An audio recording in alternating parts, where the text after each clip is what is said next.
We are at Brigham Field, Husky Stadium, campus of Northern Illinois University. David Kaplan, Tom Waddle with you, and we're going to go down to the sidelines. Folks, it's a bit brisk and it's a bit windy, and our man Jim Blaney is in the thick of it. Hey, David, maybe you should have Jim Cantori down here instead of me, but we are going to give you a little lesson in meteorology down here. If you look at the flags at the south end of the stadium, you will see that the wind is just howling out of the west as the flags go to the east. But down here on the field, right before the game when the band was on the field, take a look at the way the flags are going down here. They're going from north to south. The kickers are going to have an adventure today because on the field it's going up and down, north and south. But when the ball gets outside the ends of the stands, the wind is howling and it's going to go straight to the east. It's going to be an adventure today for the kickers, and that might be big for Central, considering they're going to be using a new kicker today. Back to you. All right, thank you, Jim. Stay warm down there. Wind chill of 30 degrees, so it should be real football interesting weather today. This is football weather, right? And both of these teams want to run the football first and foremost, and I think those numbers you just saw will encourage them to do so. There is the head coach of the Central Michigan Chippewas, Brian Kelly, in his first year, but this guy a big-time winner at Grand Valley State, where he came from. Yeah, Grand Valley State, he won back-to-back Division II championships. I think this game reminds me a lot, or this team reminds me a lot of the Akron team that was in a few weeks ago. Brand new first-year head coaches trying to implement new systems. He's had a lot of offensive players go to defense and defense to offense. There's still a work in progress, and there's no work in progress for Joe Novak in his 9th season, looking for his 5th consecutive winning season here. They're 4-2 and 3-0 in the MAC. Good crowd on hand. Place is going to be jumping. It's homecoming. In a place where they say may have invented homecoming. 1906, they started using that term before any other school in the country. Very interesting piece of trivia there. Chris Nendick, last week's hero, kicked the field goal, the game winner to get it done. But Anthony Gallagher with this win is going to kick off, and Jimmy Jasmine, Lance Galliard are the guys deep for Central Michigan. It's going to be Jasmine. He's going to be knocked down at the 22-yard line. Devron Francis there on the tackle. Jimmy Jasmine on the return, and Central Michigan goes on the attack. NIU won the toss, deferred, so they could go on defense, try and maybe win the battle of field position, Tom. Well, and this attack 4-3, they like to call it, has really began to make some noise over the last 2 weeks. 13 sacks. Instead, they'll face a veteran, a senior quarterback in Kent Smith. 4 touchdowns, 3 interceptions, also a threat to run the football today. Right, Kent Smith's going to go out of the gun here early. As the leading rusher in the country, and in the conference, he's going to hand it off to Mr. Seymour. He's going to go nowhere. 13th in the country in rushing, 1st in the Mid-American Conference. Let's take a look at the starters for today's game. There is the man we're talking about, Bam Bam, Jerry Seymour, Torrey Humphrey, Justin Harper, Jimmy Jasmine, and Damian Linson, your skill position players. And there's your big beef, led by All-MAC left tackle Adam Kieft. Guychek, the center.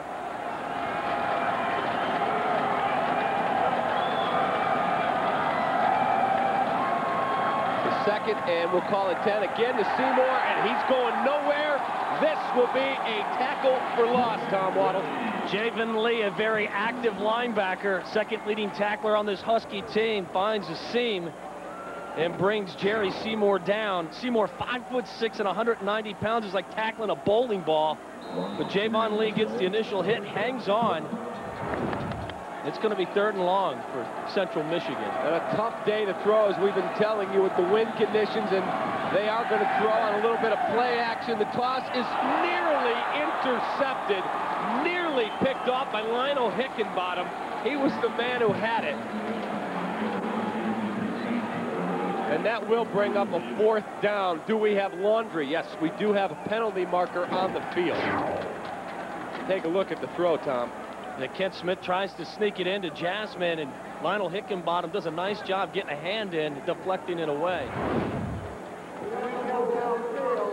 Number 12 of the offense. The penalty is declined. It'll be 4th down. I'm not sure how your wide receiver can be ineligibly downfield, but I'll trust him.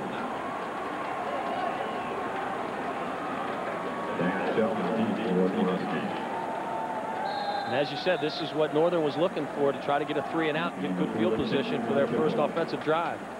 Anthony McCulloch is going to punt the football away. First punt of the day, obviously, for Central Michigan, but this is exactly what Northern wanted. They bring pressure, nearly get it. Dan Sheldon has it. Dan Sheldon runs into his own man, turns the corner.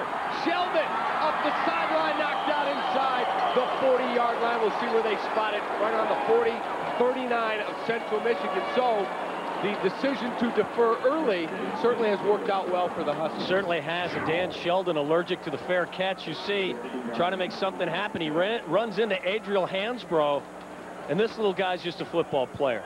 Good speed, a better athlete than a lot of people think, and a tremendous punt returner. Averages over 18 yards per turn and is certainly their go-to guy as a wide receiver. Yep, 2 wide receiver set for Josh Haldy, who will start under center with a single back set. Sheldon, the man in motion. Garrett Wolf's going to take the handoff. Garrett Wolf across the 40, knocked down. We'll call it the 37-yard line, bringing up a second down and about 8. This young man has been quite a find this year. We talked about it in the open. Just 5'7", 175 pounds. He's averaging 93 yards per game on the ground.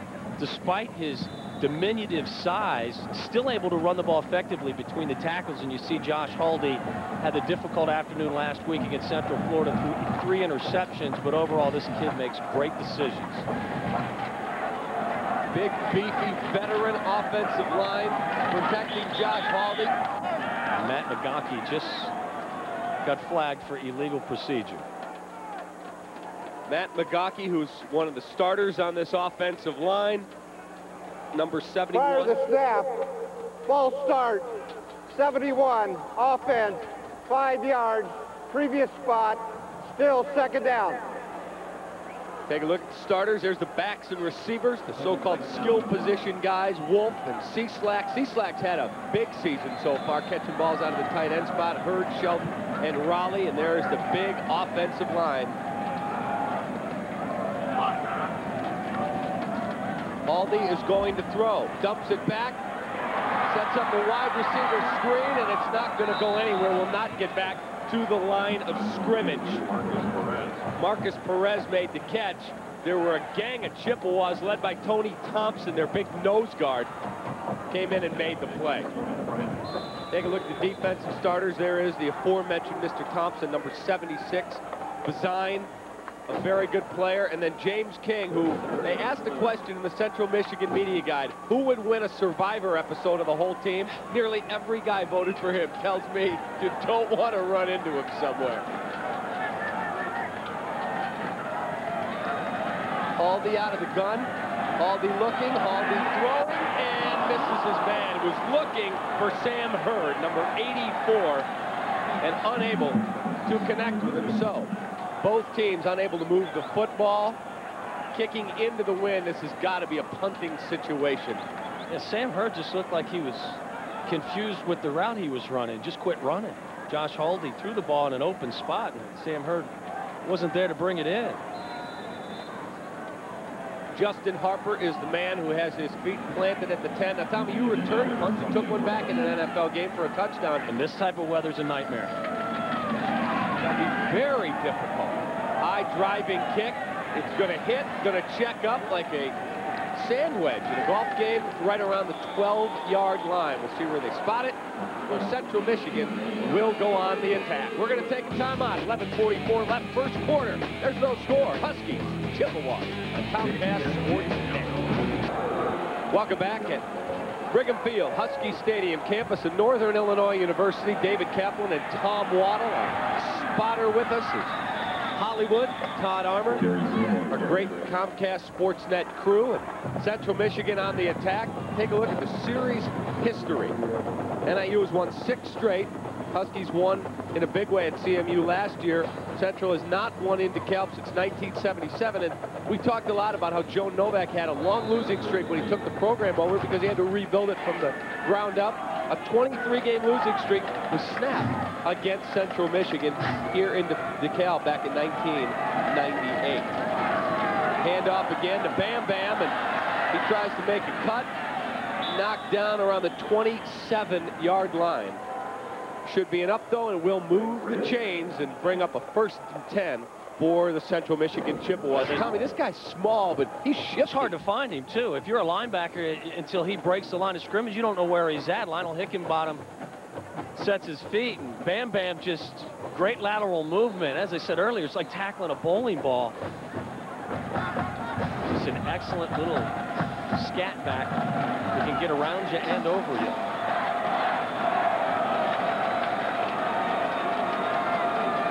First and 10 situation for Central Michigan. Out of the gun, they'll hand it to Seymour again. Seymour will be dragged down at the 32-yard line. Picked up a couple of yards. Take a look, 100-plus rushing days in 4 out of the 5 games this season. Well, he's an outstanding tailback. The strength of this team, a veteran offensive line, good run blockers. They've only given up 8 sacks as well. Kent Smith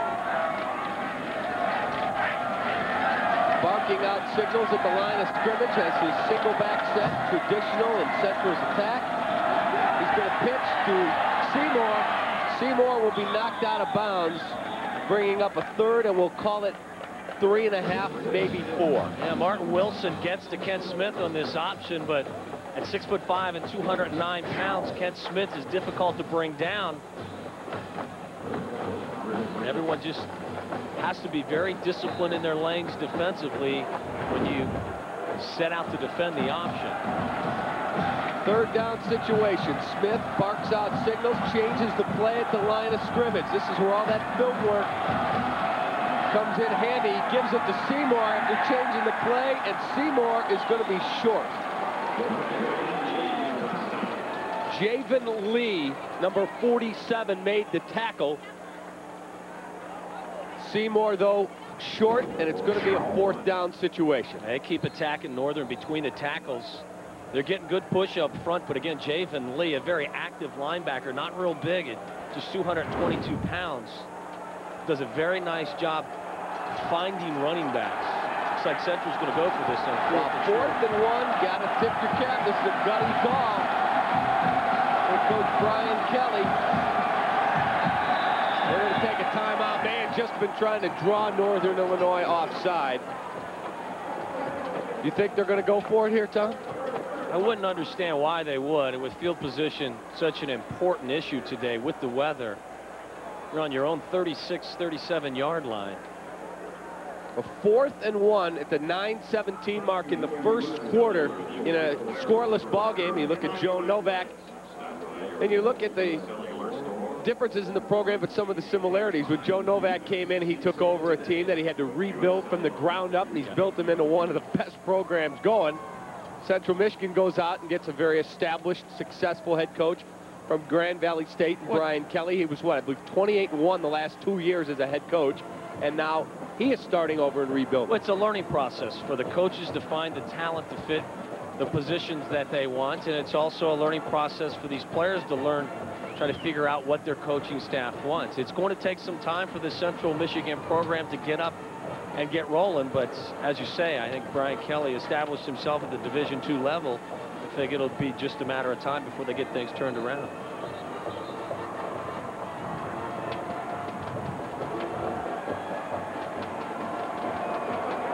Tonight at 7:30, Kirk Heinrich and the Bulls continue their preseason schedule. They head to St. Louis for a showdown with LeBron James and the Cavs. 7:30 tonight only on Comcast Sports Net. Here it is. They go for it on 4th down. They give it to Seymour, and he is lit up and will not get the first down. Northern Illinois will take over on down. So the gamble backfires. And Javen Lee once again comes in, knifes in, makes a play. Gets some help from safety Ray Smith. And Ray Smith came in and put the finishing touches on a big hit. You talk about a field position change in momentum. And the interesting thing is, had Central Michigan punted, you were punting with the wind. Yeah, it made no sense at all for them to go for it, for sure. 1st and 10 for Haldy and company at the 37. They give it to Garrett Wolf. Garrett Wolf has some running room, and he rumbles inside the 30. Jonathan Nelson came over from his linebacker spot to make the tackle, but Garrett Wolf his most productive run so far today. See some good blocking up front, Tom. Gets a nice pull block from Brian Van Acker, his center, just finds a little seam. Dan Sheldon trying to give him a little help, because you see the numbers. Garrett Wolf, 5.3 yards per carry. Explosive every time he touches it. A 7-yard gain on a 2nd and 3 for Haldy. Gives it to Garrett Wolf again, crashes into the heart of the Central Michigan defense, and he will be short of a first down right around the 28-yard line. Needs to get to the 26, so it'll be a 3rd and 2. Well, this would be a huge stop from the Central Michigan defense. Their offense kind of left them hanging. And again, into that wind that Jim Blaney was telling us about, that's no gimme field goal. I could understand why Northern may want to go for this and be in 4-down territory from where they are.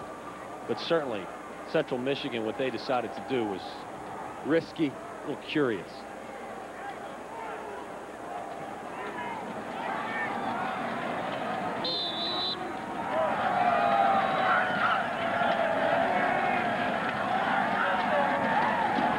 Hand off to Garrett Wolf. Garrett Wolf is racing for the first down, turns the corner, but flags come flying. They're going to get Sheldon Powers possibly for a hold on the outside. You see the great speed from Garrett Wolf. They do a nice job sealing the left end of the line, but this one's coming back, I believe. And you'll see the speed from Garrett Wolf, just gets to the outside, and again he gets a nice block from his center, Brian Van Acker. And there's Sheldon Powers right there. Getting a little too physical. And this one's going to come back. Yes, it will. It looks like they're going to get Sheldon Powers. You were right. Holding. Number 83 of the offense, penalized 10 yards from the spot of the foul. Repeat, 3rd down. Let's go down to Jim Blaney, who is a little windy down there. David and Tom, first down is always important in any game, but it's especially critical in windy conditions like this, because if you find yourself 2nd and 8, as we've seen with Central Michigan a couple of times, you just lose a lot of your options because they just load everybody up in the box. And then for Northern, we've seen them take 2 penalties now. One of them killed off one of their drives. To see how they come out of this one. Back to you. All right, a 3rd and 8 now. Haldy is going to throw. He looks, and he's going to be dragged down. So Central Michigan comes up with the big stop. The penalty, certainly a huge assist. And they get Brian Kelly, their head coach, off the hook defensively. Just nowhere to go. And Josh Haldy, a senior quarterback, makes a smart decision. Doesn't want to turn the ball over, doesn't see anybody open. Takes the sack. They'll turn it over to their defense. 33-yard line, so they're going to have to punt the football away, because Tommy, that's a 50, 51-yard field goal into the wind. And there's a fake. Gallagher's going to run it, and he is not going to get there.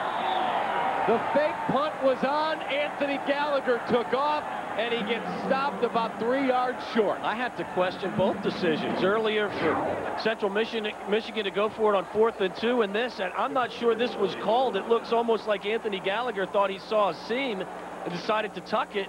The seam. I'm not sure that that was called from the coaches, or that was the punter acting on his own. Either way, a bad decision. So both clubs with some curious play here in the first quarter. Central back on the attack. Kent Smith, the quarterback, number 14, going to hand it to Bam Bam Jerry Seymour, and he'll rip off a chunk of yardage, probably 4 yards on first down. Well, and that Northern defense is showing no respect for the Central Michigan passing game. They're lining up with 8 guys in the box.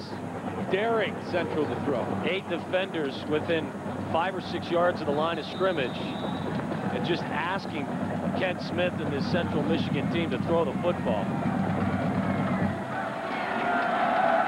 Look at all of these players from Northern all around the ball.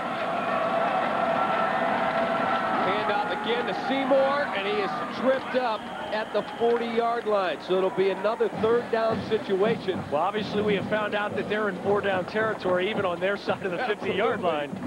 So it's kind of hard to predict what you will see out of this Central Michigan team. We may not see a punt at all. Travis Moore, number 56, and Jason Hawkins, the man that grabbed Bam Bam. Seymour already 11 plays. He's carried it 10 times. Hand off again, Seymour, Seymour will have enough for a first down and move the sticks for Central Michigan. Where do you go for everything? NIU. Next time, go where people in the know go. Log in to www.niuhuskies.com. Athletics, news, and events, campus sports info, everything. www.niuhuskies.com. A little surprised that Central's continuing to use a no-huddle offense. They're really not doing anything special or challenging to this Northern defense. Smith looks, throws, wide receiver screen has been snipped out, and that's going to be a loss of yardage, a big loss of yardage. Well, when you flood the right side of the field with 3 wide receivers and you've done nothing but run the ball, I'm sure that Joe Novak's guys have seen this play during film sessions throughout the week. They sniff it out very well. Jason Hawkins. Film study is so important. You look at the tendencies of a team, and I imagine there aren't a whole lot of 3 wide receiver sets to one side from the Central Michigan team because they're a predominantly running team. And Jerry Seymour tackled for a loss again. The Husky defense, led by Kirsten Strothman, got there and dragged him down. And once again, you'll see Lionel Hickenbottom in your screen there as a safety. Everyone. You've got 9 defenders within 6-8 yards of the line of scrimmage. They just don't feel threatened by the Central Michigan passing game, so obviously they're going to concentrate on slowing down Jerry Seymour. So far, so good for the Husky defense. 3rd and 16. You are going with the wind. Do you take a shot way down the field, a home run ball, Tom? Well, on 3rd and 15, you certainly have to throw it beyond the 3rd down mark. Smith dumps it off, and his man drops it. Humphrey couldn't catch it, and it's going to be 4th down, and this has got to be a punting situation. We don't know that. Torrey Humphrey. I do know this. If I'm a Central Michigan offensive coach, in particular the tight end coach, and my tight end runs out there and tries to catch a ball one-handed, I'm going to have a talk with him. Check. Everyone wants to see themselves on SportsCenter highlight film, but certainly catch the football. It's usually easier to catch the ball with 2 hands.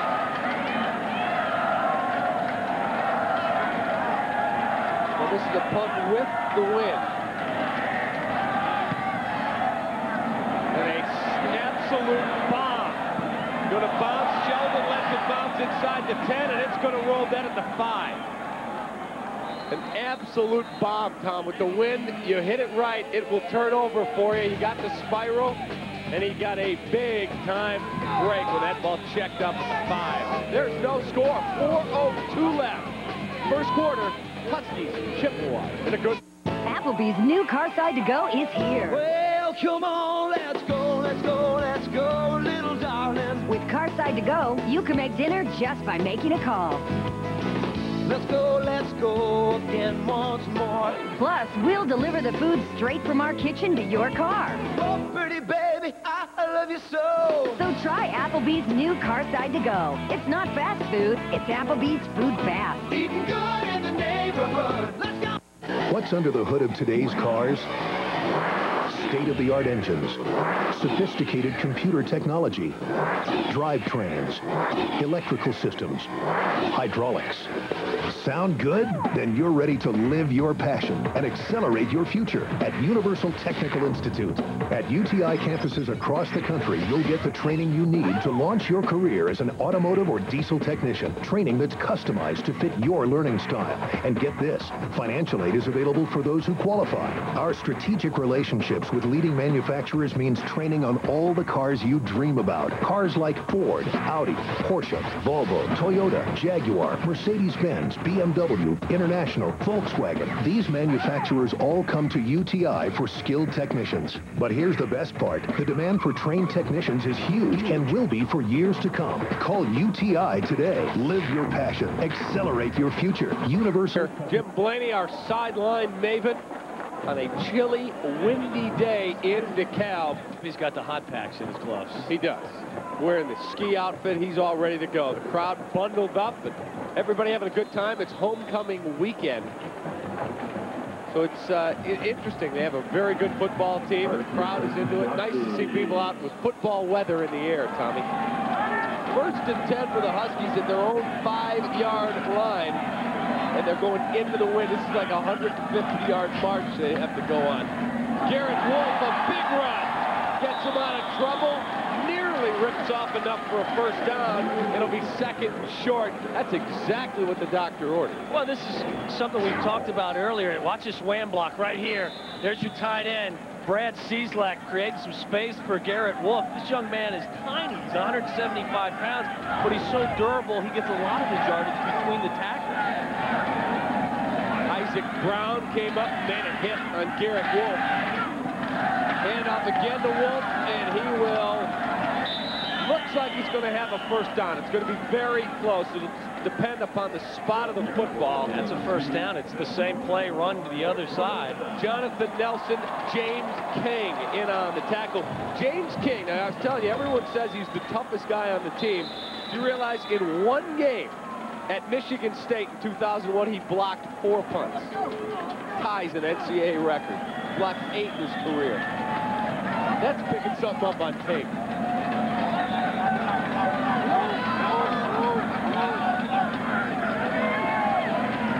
Off Garrett Wolf again, sheds a tackle, knocked down after a gain of a couple.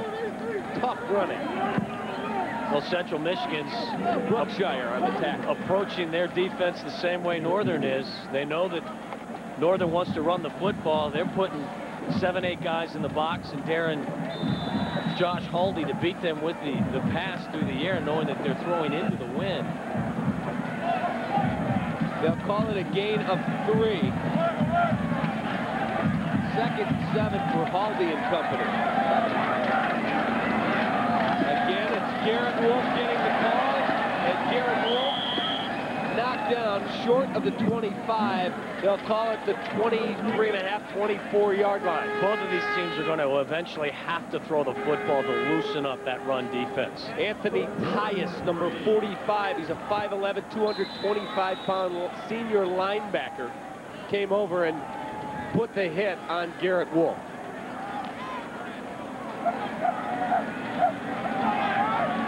For that little wham running play again, possibly with Cieslak. 3rd and a makeable 3 for the Huskies. There it is. Garrett Wolf, and he's got it. He's going to have enough for a 1st down. Drag it down and push back. But that will move the chains, and that will be a Husky 1st down. You called it, Tommy. It's nothing scientific, just a hat on a hat. Northern's huge up front, relying on their big offensive linemen and their tight ends to create some space. That time it was Jake Nordine clearing the way.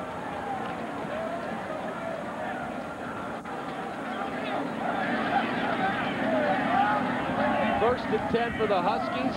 Garrett Wolf. The single back set for Josh Haldy.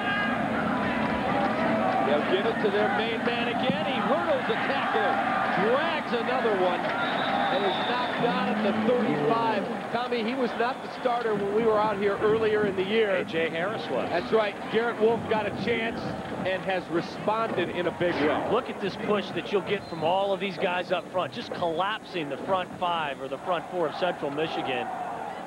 And Garrett Wolf, once again, as I've been saying all day long, getting a lot of his yardage right up the middle. I liked how he hurdled Verstrady. Verstrady had his man down on the ground, and he hurdled the 2 of them, picked up an extra 3 or 4 yards. Verstrady's 6'6", standing straight up. He's probably 4 or 5 feet just laying on the ground, and this kid's 5'7". 305 pounds. He was mountain climbing to get through there.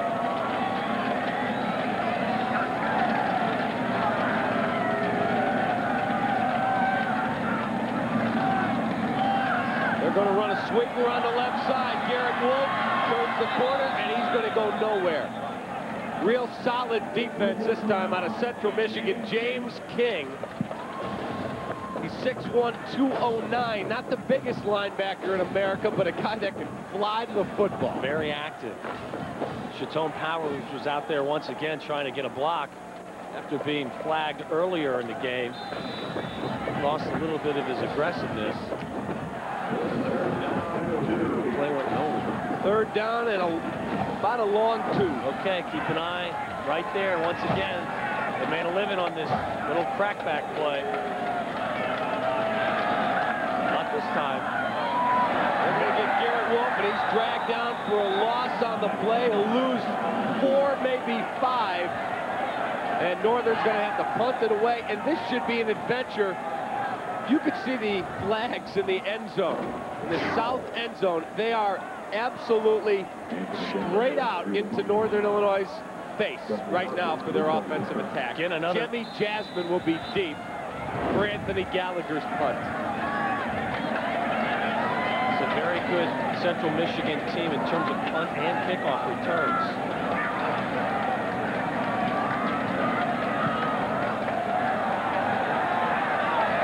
Driving kick. He's going to bounce, going to roll, and going to stop dead at the 27-yard line. And the quarter has come to an end. There is no score. Very tough conditions here to try and throw the football. Flag blowing pretty strong. 0-0. We'll be right back at Comcast Sports Day. Everything is so fresh. I wonder who her caterer is. It's me. I'm the caterer. Please. Come on, Patricia, who is it?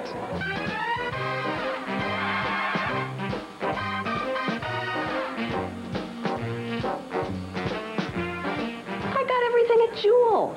What, you think I have a fancy chef back there with a tall white hat and a funny accent? Can I have his number? Jewel, helping make your life easier.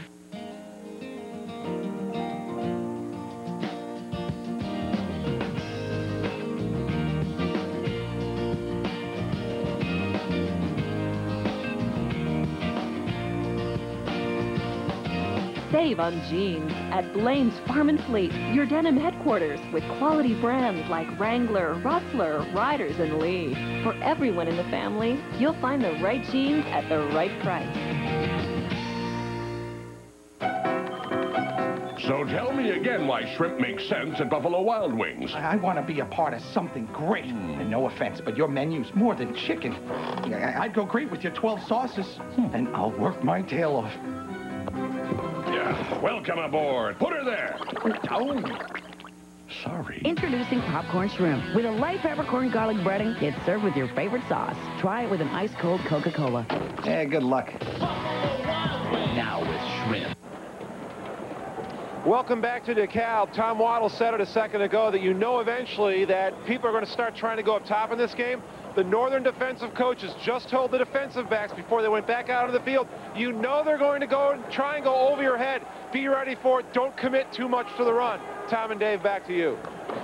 All right, Jim, we'll see what they do because Central Michigan goes on the attack right now.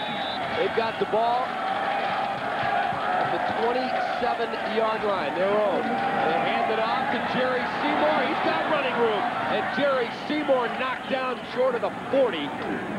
So he rips off, Tommy, his best run of the day. Well, and what Central's doing right now is they know they can't throw the football, or they've had no success with it. They are still spreading this Northern Illinois defense out with 3 and 4 wide receivers and trying to get that extra defender out of the tackle box.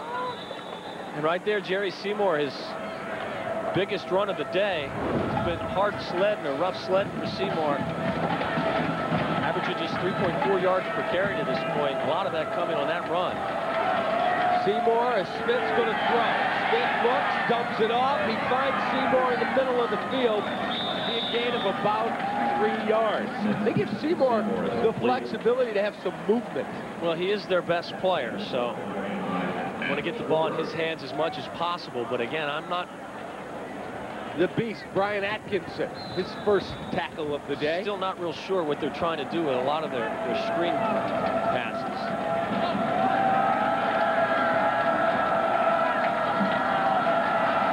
Smith under center. Play action, he's looking, and he fumbles the football and recovers his own fumble.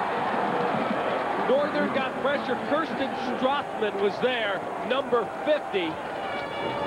And I saw a hand come in and knock the football free. And you'll see from the backside, here comes the pressure. Strothman knocks it free, but it bounces right back to Kent Smith, the quarterback. I said it a little bit earlier. This is an attack 4-3. That's what they call their defense. And the last 2 weeks, they sacked 13 quarterbacks.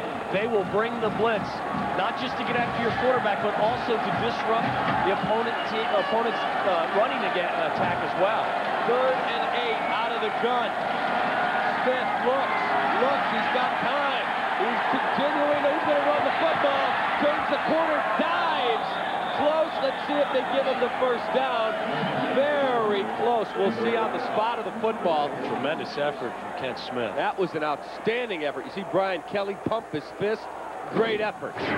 Once again, you'll see it's a good decision by a senior quarterback. Nobody's open, and instead of throwing it up for grabs and risking a turnover, we talked about it off the top. He's a kid that runs the ball exceptionally well. 5 touchdowns on the ground this year for Kent Smith. Well, they get no closer than this one, Tom. And he is short. He's going to be short by, an inch? Nope. Nope, they're going to give it to him. You brushed up on your chain reading. That was as close as it gets. I'd love to see that chain measurement again. Well, the passing game is obviously not working. As I said, maybe the option is to spread Northern out with as many receivers as you can and either hand off to Jerry Seymour or allow your quarterback, who is an accomplished runner, to take off and go with it. I guarantee you if they had said that he was the inch short, they'd have gone for it. No doubt in my mind.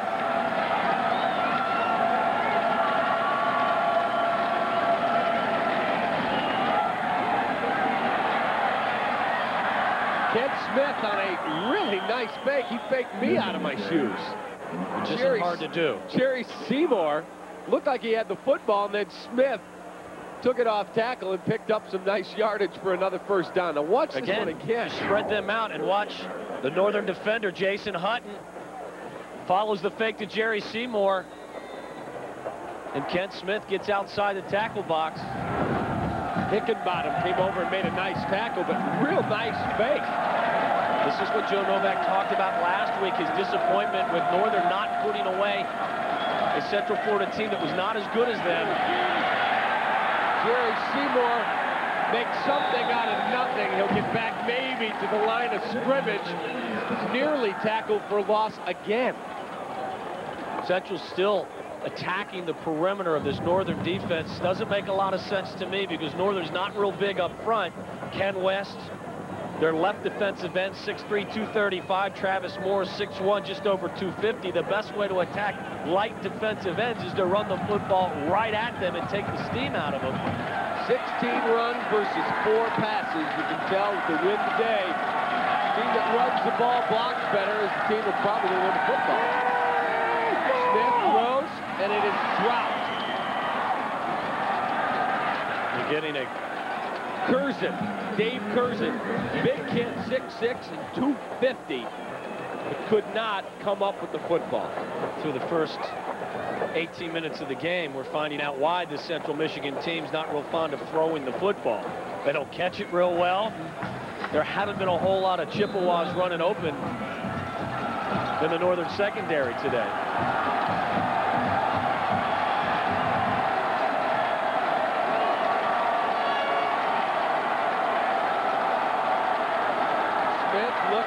Looking, he's got time, now he's going to try and run, and he's knocked down. Strothman again in on that tackle, along with Adam Schroeder, the nose tackle, number 92. So Kirsten Strothman, who is listed as a backup on the depth chart, has really stepped up and done some nice things. As you see, Northern does an excellent job keeping an agile quarterback pinned between the tackles. The last thing you want to see, Brian Kelly's yelling at his young quarterback, or actually his veteran quarterback, throw it up and let someone make a play, but Northern does a nice job pinning him in that pocket, not allowing him to break contain. And Sheldon stands at the 10-yard line.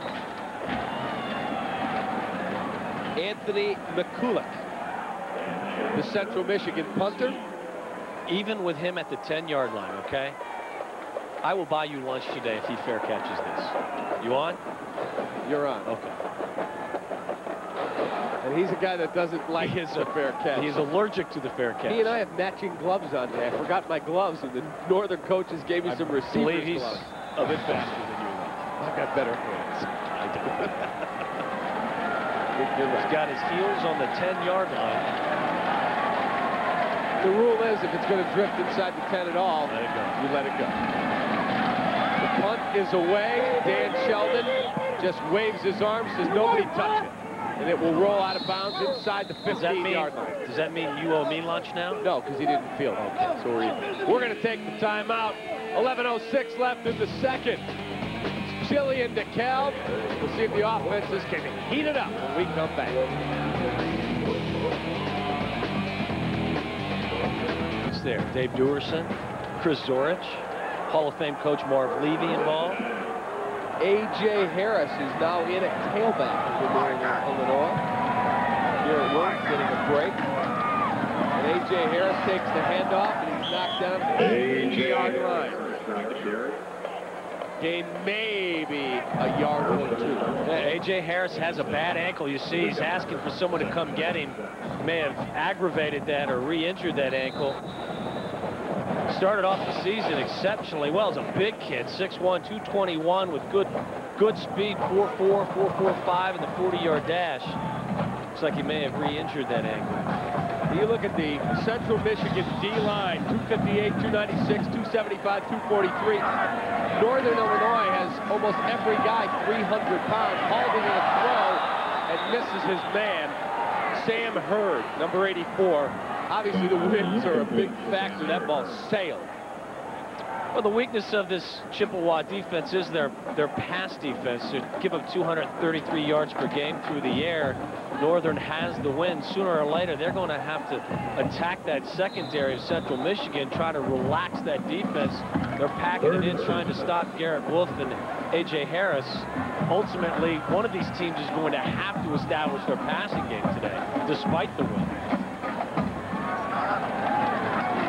Haldy takes a low snap, fires, finds his man. Hurd knocked down, and that's going to be enough for a Northern Illinois first down. Haldy threw a rope. I wouldn't be surprised to see Northern start to throw the football a little bit more right now. As I said, they've got the wins. They've got some talented wide receivers. You see the number for Sam Hurd. This is a little in route at the top of the screen. Hurd does a nice job with the catch and getting the extra yard for the first down. First and 10, Garrett Wolf, single back set. Haldy with play action. Haldy rolling, fires, and it's incomplete. Looks like that was his tight end. I think it was Raleigh. It was Nordine. Nordine was the man there. Couldn't hang on the sideline. I'm sure he's going to ask Josh to lead him with that pass next time that play is called. Josh Haldy, a little inconsistent last week against Central Florida. He's been a very efficient quarterback over the course of his career. Not real sharp again today.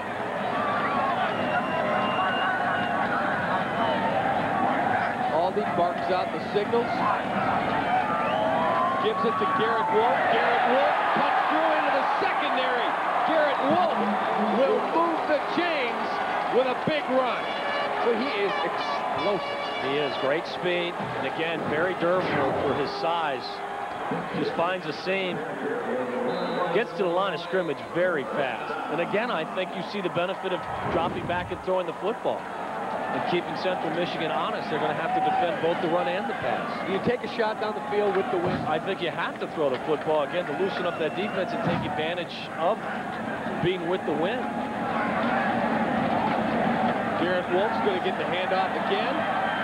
Tripped up, falls forward across the 45 to the 46. By nature, this is a very balanced Northern Illinois offense.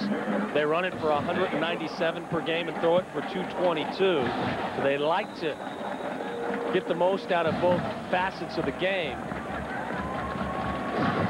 But yeah, I would not be surprised to see them air it out a little bit. You see, they lead the MAC 197 yards per game on the ground. Haldy hands again. Garrett Wolf tries the center of the Central Michigan defense. He'll be stopped short of the 50-yard line. It's going to bring up a 3rd down situation. We'll call it 3 yards from a 1st down. They're going to say give him a little bit better spot, maybe 3rd and 2. And this is where you want to be, especially with these conditions, 3rd and short.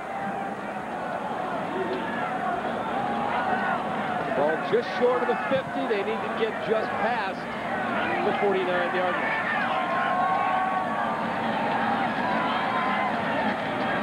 They'll give it to Garrett Wolf. He's not going to get it. It's going to be close, but it looks like it's going to be short. Check in with Jim Blaney with an update on A.J. Harris. Well, A.J. Harris came off the field. It is his ankle that is bothering him. He's trying to walk it off because he definitely wants back in the game, but he really hasn't let the trainers have a look at it yet. You get the feeling that there's going to be no pass go, no collect $200 until the trainers take a look at it. Back to you. All right, thank you, Jim. It's been a really frustrating year for A.J. Harris. As we said, he started the season as the #1 tailback and performed very well. He averages over 4 yards per carry, 417 yards rushing so far, but he's missed most of the last 3 games with that bad ankle.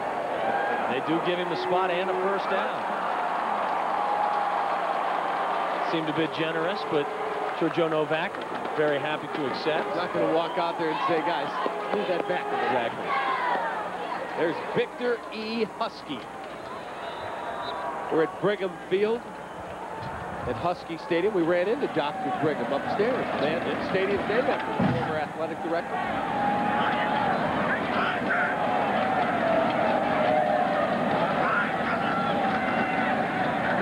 Garrett Wolf, and this one is going to go nowhere. Dragged down back in Northern Territory at the 49-yard line.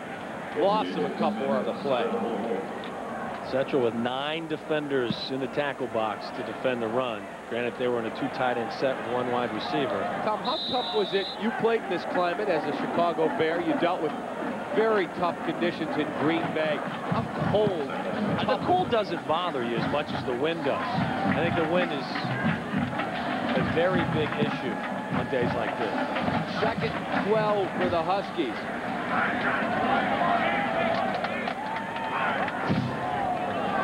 Baldy's going to give it to Garrett Wolf again. Garrett Wolf for the big chunk of yardage.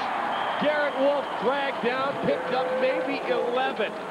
Mike Thomas roared up from his strong safety spot to put the hit on Garrett Wolf. But that is exactly what you need when you're on a 2nd and long to come up with a big, big run. They get a nice effort from their offensive line, sealing the end of the line of scrimmage.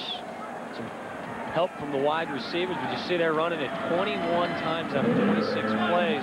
Joe Novak obviously not taking my advice and trying to open things up with him today.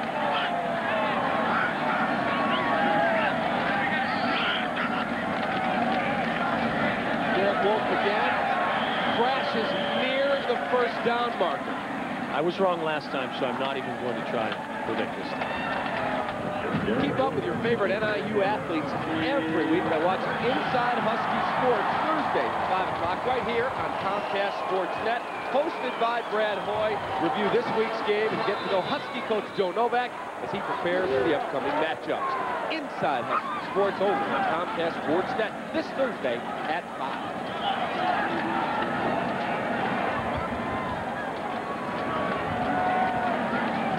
First down yardage for Garrett Wolf. So 1st and 10 situation for Baldy and his Huskies. Hand off Garrett Wolf.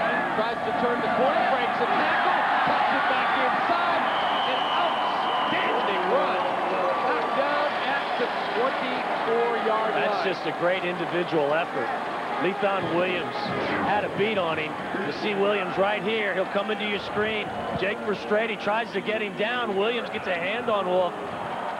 We've said it all day long. Wolf, even at 175 pounds, yes, he's got the speed, but he's already deceptively strong. Tommy, we're in the 2nd quarter in a scoreless game, not a shootout. He just went over the 100-yard mark. And he's carried it 20 times. 20 times for 101 for Garrett Wolf. Mike Thomas drilled him there in the secondary after a great run. Huskies on the attack. Adrian Davis to give Garrett Wolf a bit of a blow, and he makes the carry there. gain of a couple of yards to the ball at the 22-yard line. There's no doubt what this Husky offense is trying to do. Pat Raleigh is into the ball game at tight end, so the Huskies trying to pound away with a 2 tight end set and a single back in Adrian Davis.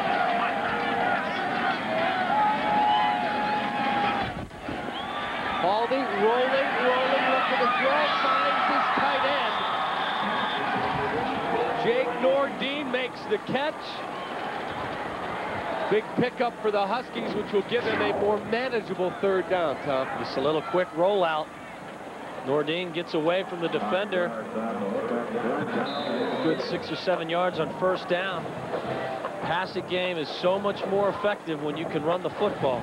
This drive right now, 6:10 off the clock, 14 plays, 70 They need to get it into the end zone. A field goal's not going to be enough after being on the field for over 6 minutes.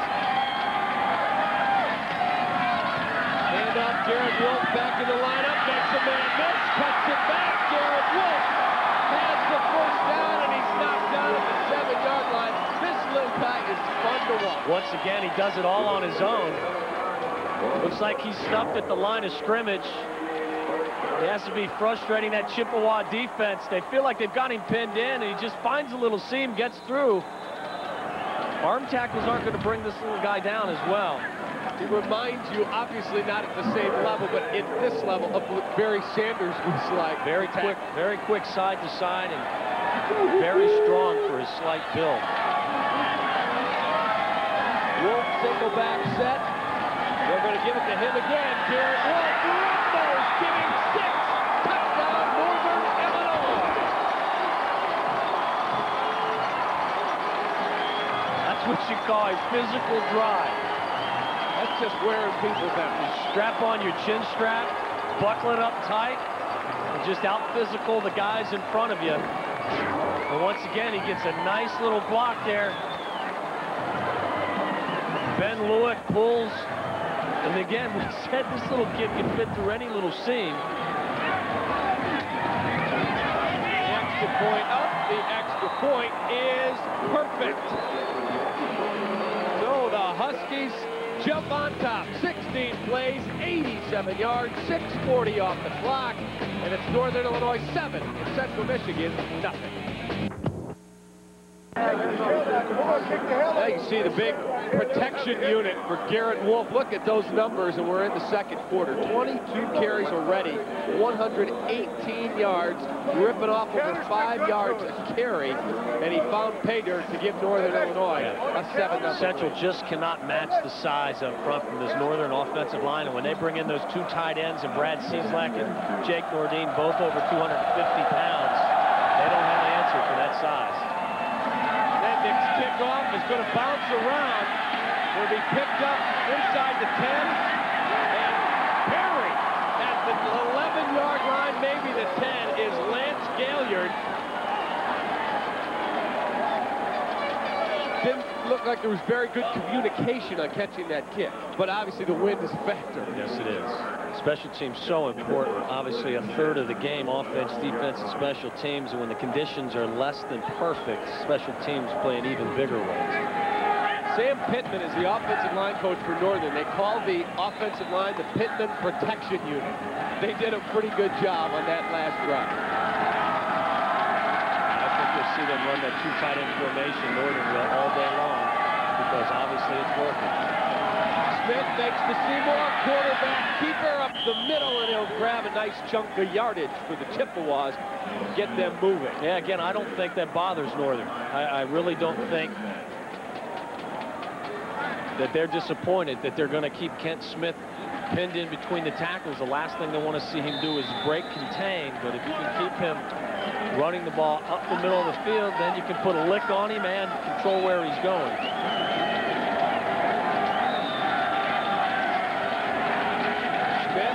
Looking, throws, finds his man, has a 1st down.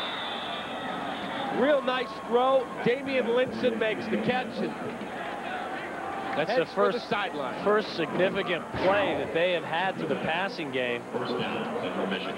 Kent Smith, good strong arm. Just finds his receiver in the flat. Damian Linson is top wide receiver. Jason Hawkins, the linebacker. There he headed for the sideline. Hand off, and Bam Bam. Seymour breaks one. Bam Bam is across midfield, and he is up the sideline. He will be knocked out at the 15. Huge run for Jerry Seymour. There's a reason why he leads the MAC in rushing. He's a very efficient, very explosive runner. Does a great job getting the most out of this run. 53 yards on the carry. Jerry Seymour just changes the momentum with a big run. We talked about that killer instinct Joe Novak was looking for from his team. They have a tendency to let down after scoring on big drives. Seymour gets it again, and he knocks it inside the 15-yard line. So they go right back to the guy after a 53-yard run. This is a guy who obviously is in shape. I think he knows what he's signed up for. Absolutely. He's their top offensive threat, and even though he just ran the 50-yard dash, he's going to get it again. You see Lionel Hickenbottom, the leader of that defense, he and Javon Lee. Javon Lee's probably already close to 10 tackles on the day, being very active for that Northern defense. Smith looks like he's changing the play at the line of scrimmage. Barks out the call. Going to give it again to Seymour. Seymour up the middle. He'll be knocked out short of the 5. You're right. He knows what he signed up for, son. You're going to run the 50-yard dash, and then we're going to hand it to you again. 5'6". Now that's what they listed in the program is 5'6", which means he's probably not pushing 5'5". Correct? Probably. They always lie in the programs. But just so powerful. 6'2". He's over 100 yards already in the first half as well. He and Garrett Wolf having a battle today. Smith looks, throws, and incomplete. That one was dropped in the end zone. Obed Situ. Got to make this catch. A good throw. Kent Smith, just a little slant route. Difficult play, but got to pull it in. Obed Situ, and he was there. And little curious. Come up with. They've had so much success running the football. They get the 3rd and 1, and they decide to throw it. So Ronald Budd, number 29, he's listed as 31 on the roster. He has changed numbers to 29. This is his first game as the kicker. His kick is up, and it is perfect. It is good. He has replaced Grzywolski as the kicker after some inconsistency, and he nails it. 7-3. Northern Illinois over Central Michigan. Stick around. Got a good one. Be right back. Comcast Sports Net.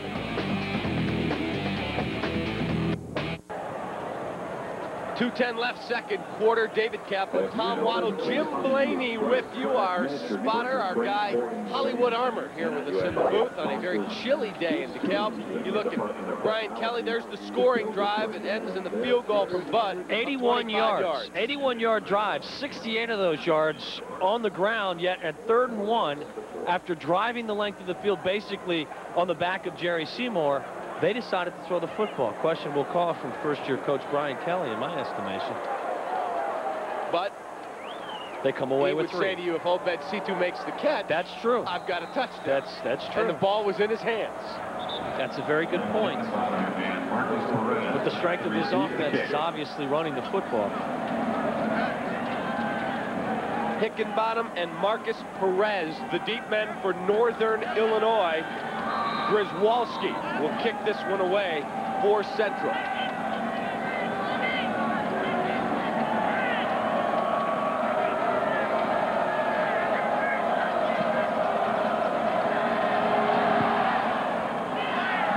Kick is going to bounce down, picked up, fumbled. Tough conditions to try and pick that one up.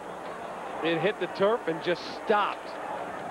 Hickenbottom covered it up for Northern Illinois, and they will go on the attack. I think Phil Necro delivered that kick. See that thing knuckle in the wind? As I said, special teams very important over the course of a 60-minute football game, but even more important when the conditions are less than perfect. 24-yard line, 1st and 10, 2:07 to go. in the first half. They have the win with them. Dan Sheldon, we haven't called his name yet today, on the receiving end of a Josh Haldy pass. Keep an eye on him. They're going to give it to Garrett Wolf, and Garrett Wolf will pick up 4 yards.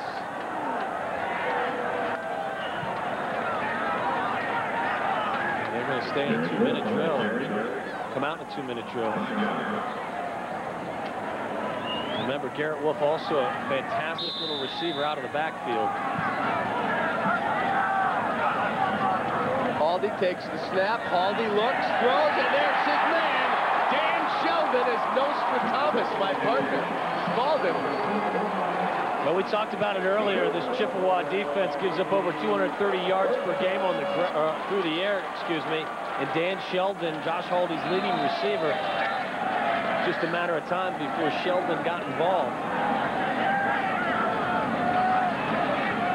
Haldy going to give it to Garrett Wolf. Makes one man miss, falls across the 50-yard line, gains a couple. That one could have been a tackle for a loss. We've seen some shifty running by both he and Seymour. Yeah, and again, timeout. Northern Illinois, their first timeout. That's where we are going to take the timeout with the Huskies.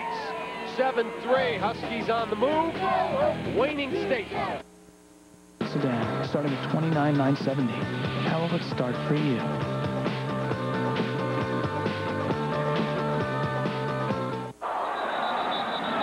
And flags as we come back to live action. Did you see some movement there, Tom? You may get the Chippewas for inducing movement from that Husky offensive line. How's that for a description? Or maybe not. Maybe it's illegal procedure from the Huskies. I see a Chippewa defender clapping. Maybe he's just trying to stay warm. Whatever it takes on a day like this. I'm telling you. We'll hear what our referee has Prior to say. to snap, offside, number 93, defense, 5 yards. See, still second down. I should have stayed with my first conviction, okay? But then I saw one of the Chippewa defenders clapping his hands, so I went away from it. Got to believe in yourself. With 2 timeouts left, look for Northern also to attack the middle of the field. Minute 23 left with the 2 timeouts. They do not have to go strictly to the sideline. Haldy looking. He's flushed out of the pocket. He's going to run the football. Makes one man miss. Makes another man miss. And he's banged down at the 33-yard line. Good aggressive play out of Josh Haldy. And tell me, you saw the communication with his O-line. One of his guys, I may have been McGawkey, I was screamed down the number, said, let's go. Time to move. And the 2 timeouts also give Josh Haldy the luxury of being able to run with that football as well. Haldy looks, pressured, and he is knocked down. Pressure out of Central Michigan. Tony Thompson is the man that got him, and that is just the 2nd sack of the season for the CMU Northern Illinois. Offense. 3rd sack, I'm sorry. Second timeout. Jake Verstrade just gets beaten, you see, from the edge. Puts the pressure on Josh Haldy. Fortunately, they do have the timeouts, and they'll regroup. Tonight at 6:30 on Comcast Sportsnet. Get caught up on the day in sports with Sports Night. We'll have all the scores, the highlights from the day in college football, plus a preview of the Bulls-Cavs game. Sports Night tonight at 6:30, only on Comcast Sportsnet.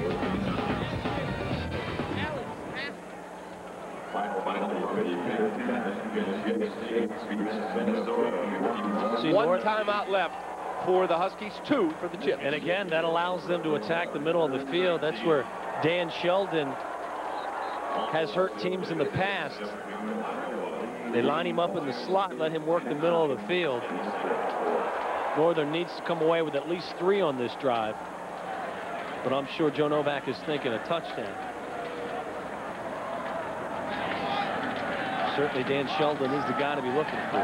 Certainly football weather, Tom. It feels like, you know, a fall Saturday. The footballs are flying. When you get older like the 2 of us, I was looking more for a 75-degree sunny day. In a golf game.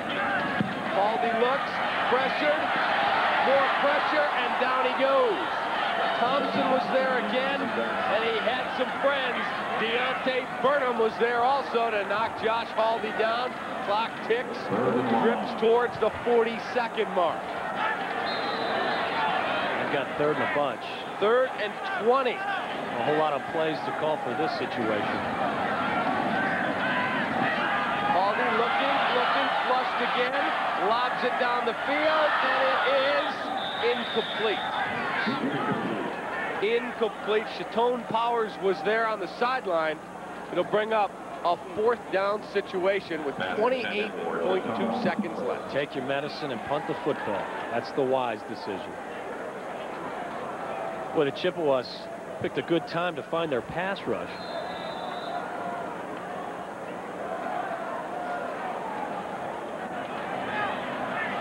Northern will indeed punt the football. Came in with just 3 sacks on the season and has really stepped up the pressure, the Chippewa defense. Yeah, they had Haldy on the run for that entire 2-minute drill. Justin Harper, the deep man. Anthony Gallagher ready to punt it away, and he does just that. A tight spiral is going to knock down and go into the end zone. Hit about the 2-yard line, rolls into the end zone. So with 21 seconds left, you would assume Central Michigan will take a knee. You would think go to so. The locker room. Going into the wind.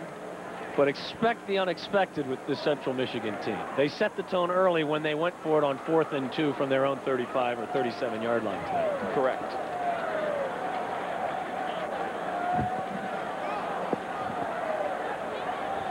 I think Central Michigan's got to feel very good about what they've been able to do.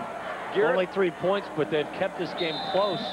Here's your running numbers today. Rushing, Garrett Wolf 24 for 125, Seymour 17 for 105.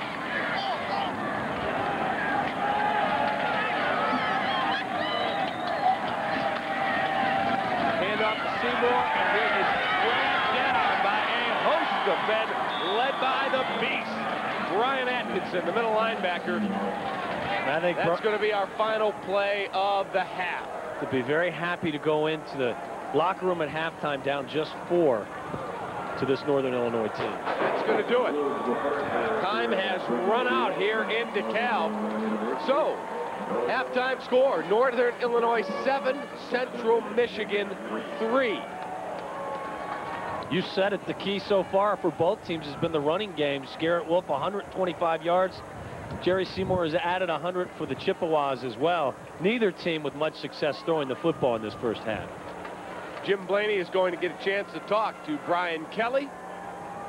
And let's go to Jim right now with the coach. All right, David, thank you very much. We were just talking about adverse conditions. You're on the road. You got off to a slow start. You got to be pretty pleased, actually, aren't you? You know, we're battling. I mean, Northern Illinois is a great team, and we've got to run the football. We got to get some shots down the field. They're playing a lot of man coverage, loading the box. Jerry Seymour is our weapon right now. We got a shot down here to make a score. We got to come up with a catch, but you know we're hanging in there. How difficult is it to get your guys on offense to be patient and stay with the run? Because then eventually Seymour did break off a big run. Well, that's the key. We've got to be patient here in the second half. Obviously, defensively, we got to keep playing the way we are right now. If we do that, get this thing in the 4th quarter, we got a shot at it. Brian, thanks for your time. Good luck in the second half. So at halftime, Northern leading Central Michigan in a windy slugfest here in DeKalb. We're back with more from DeKalb after this timeout on Comcast Sportsnet.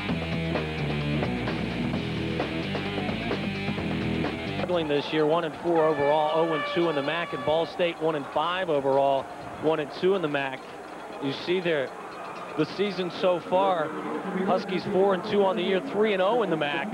Let's go down right now. Jim Blaney's with Joe Novak. All right, David, thank you very much. Coach, how much does weather like this affect your play calling both offensively and defensively? Well, certainly the passing game is awful tough. This wind is just swirling. It's not like you could even anticipate where it's coming from. But the wind does not affect our pass protection or lack of it. Well, let's talk about special teams, though, because I have a funny feeling it's going to come down to that. When you get down to the end of the game, will you be more likely to try and push it farther down the field than you would on a normal day rather than taking a kick? No question. I don't think we can kick it outside the 20 and have a chance. All right, Joe, thank you very much. Good luck in the second half. So, guys, if it does come down to special teams, the coaches on both sides are going to have some very difficult decisions to make. Back to you. All right, thank you, Jim. Interesting. Joe said he knows he's got a good kicker. He gave him the chance, and he delivered to win a football game last week in Central Florida. But with these conditions, as Jim told us in his report at the start of the game, the wind is not just blowing in one direction, it's swirling. Makes it very tough. I think it's interesting, too, and you see because of the wind and because of the conditions, the Huskies have chosen to run the ball 31 out of 39 plays today. I said it at the break, though. I think that both of these teams are eventually going to have to make a few plays in the passing game. And that's what I like about Joe Novak. You heard him suggest that he wasn't real happy with his offensive line and their pass protection.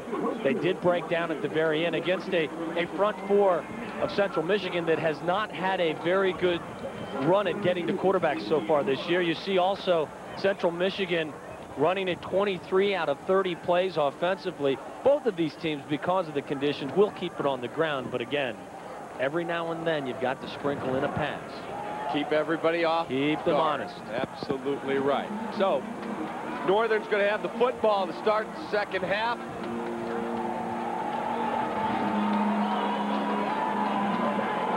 Marcus Perez is deep with Lionel Hickenbottom.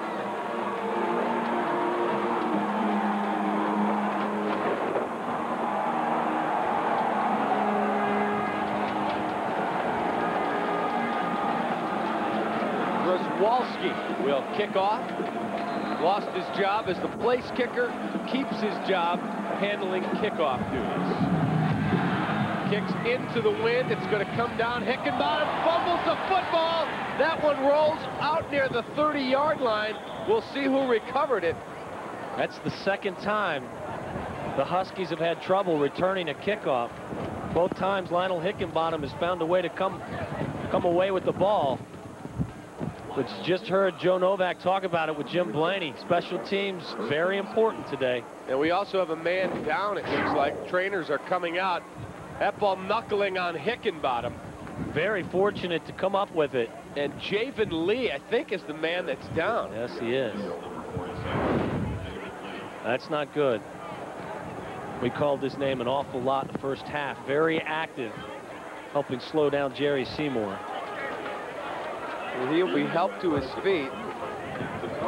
You don't like to see that. He just gave a thumbs up. The offensive squad turned and looked, and he gave the thumbs up like, I'm okay.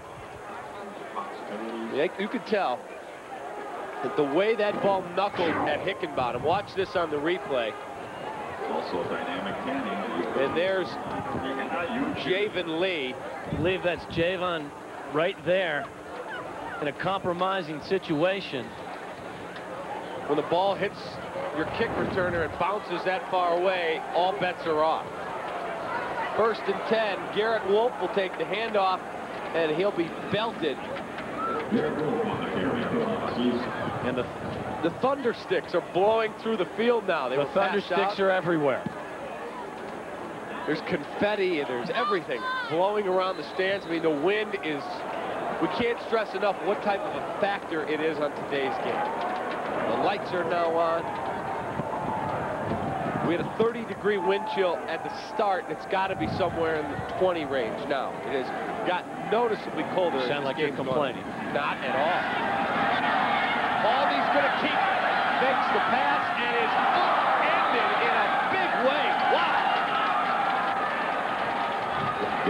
Pops right up, tough kid, but boy, did he take a hit. I think Joe Novak's heart probably just fell into his stomach.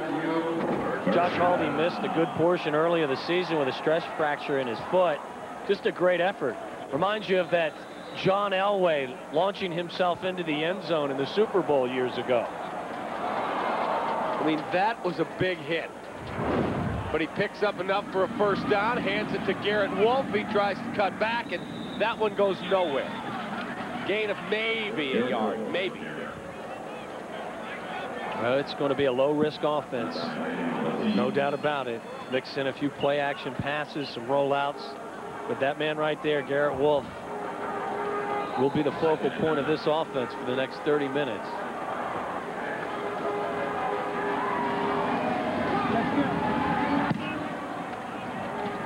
Second down, and they'll call it 9.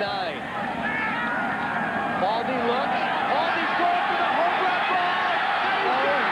Sheldon, that is a touchdown.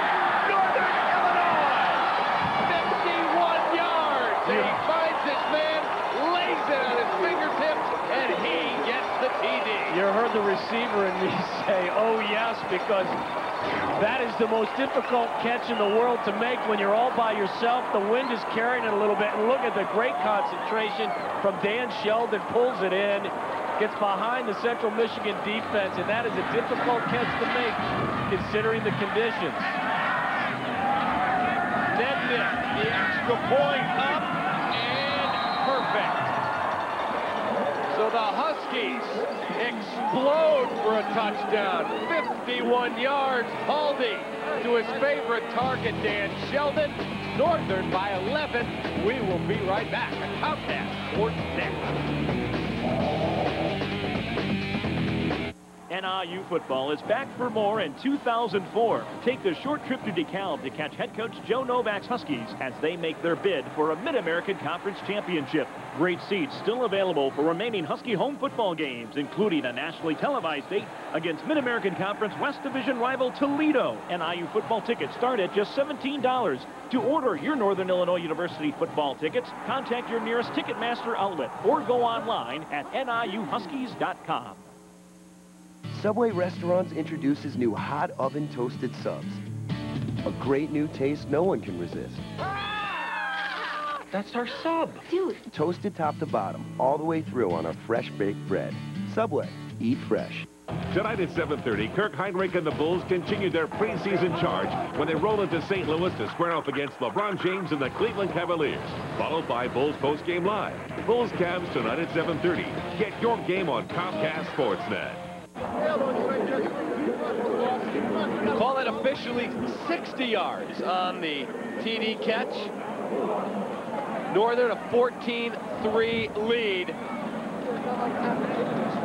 And they will put the ball in play with 13:21 left in the third quarter. Damian Linson and Lance Galliard are the deep men for Central Michigan. The lesser man would have said, I told you so, with regard to plays having to be made in the passing game. You just wait until we went to break to tell us. Look at that kick. Comes up short, it's loose, and it looks like the Huskies have recovered the football. Yes, they have. A short kick, swirling in that wind. Very difficult circumstances. The officials have pointed Northern Illinois' way, but there's still a scrum down there, Tom. Well, I believe this is going to go to Northern again. Central Michigan has the same problem that Lionel Hickenbottom's had the last two times he's tried to receive a kickoff. I think it was Deion Smith, number 29, that made the recovery. And this is where Joe Novak wants to see his team come away with that killer instinct. You take the shot. The West Coast philosophy says you go right down the field after a turnover. Do you agree with that here? You've got the wind at your back. I think certainly at this particular time, Northern's beating them with the run and the pass. And that's exactly what they're going to do. They go to the end zone. Incomplete. So they follow the playbook, but the pass a little bit underthrown. That West Coast offense works a little better when it's Joe Montana to Jerry Rice. Not that Josh Haldy to Marcus Perez is not a good connection, but Ronnie Jackson, number 21, was the man there in coverage. Second down and 10. Garrett Wolf turns the corner. Garrett Wolf to the end zone. Give him 6. Touchdown, Northern Illinois. 27-yard run. That'll break your back just as quick as a long pass will. Again, great speed, Garrett Wolf. It's a nice kick-out block from Ben Lewick, and then it's just Garrett Wolf's speed gets him into the end zone. So the Huskies put 2 TDs on the board in the first minute 54 of the third quarter. Extra point up, extra point, perfect. It is 21-3 all of a sudden. Northern Illinois on top of Central Michigan, courtesy of Garrett Wolf on a 27-yard rumble. Hi, I'm Craig Culver of Culver's Restaurants. And here at Culver's, we're heating things up with our delicious new line of grilled melts. They're mouth-watering sandwiches made fresh to order, then grilled up till they're hot and tasty. From classic tastes like our Wisconsin Swiss melt and sourdough melt to new favorites like our new Reuben melt. They're a delicious treat that'll melt in your mouth. So come in and try our new Culver's grilled melts. They're always hot, they're always fresh, and only from Culver. And it's a block punt. What kind of kick was that? You gotta be kidding me. Hey, hot shot. Sounds like you know a lot about the game. You should put that to good use.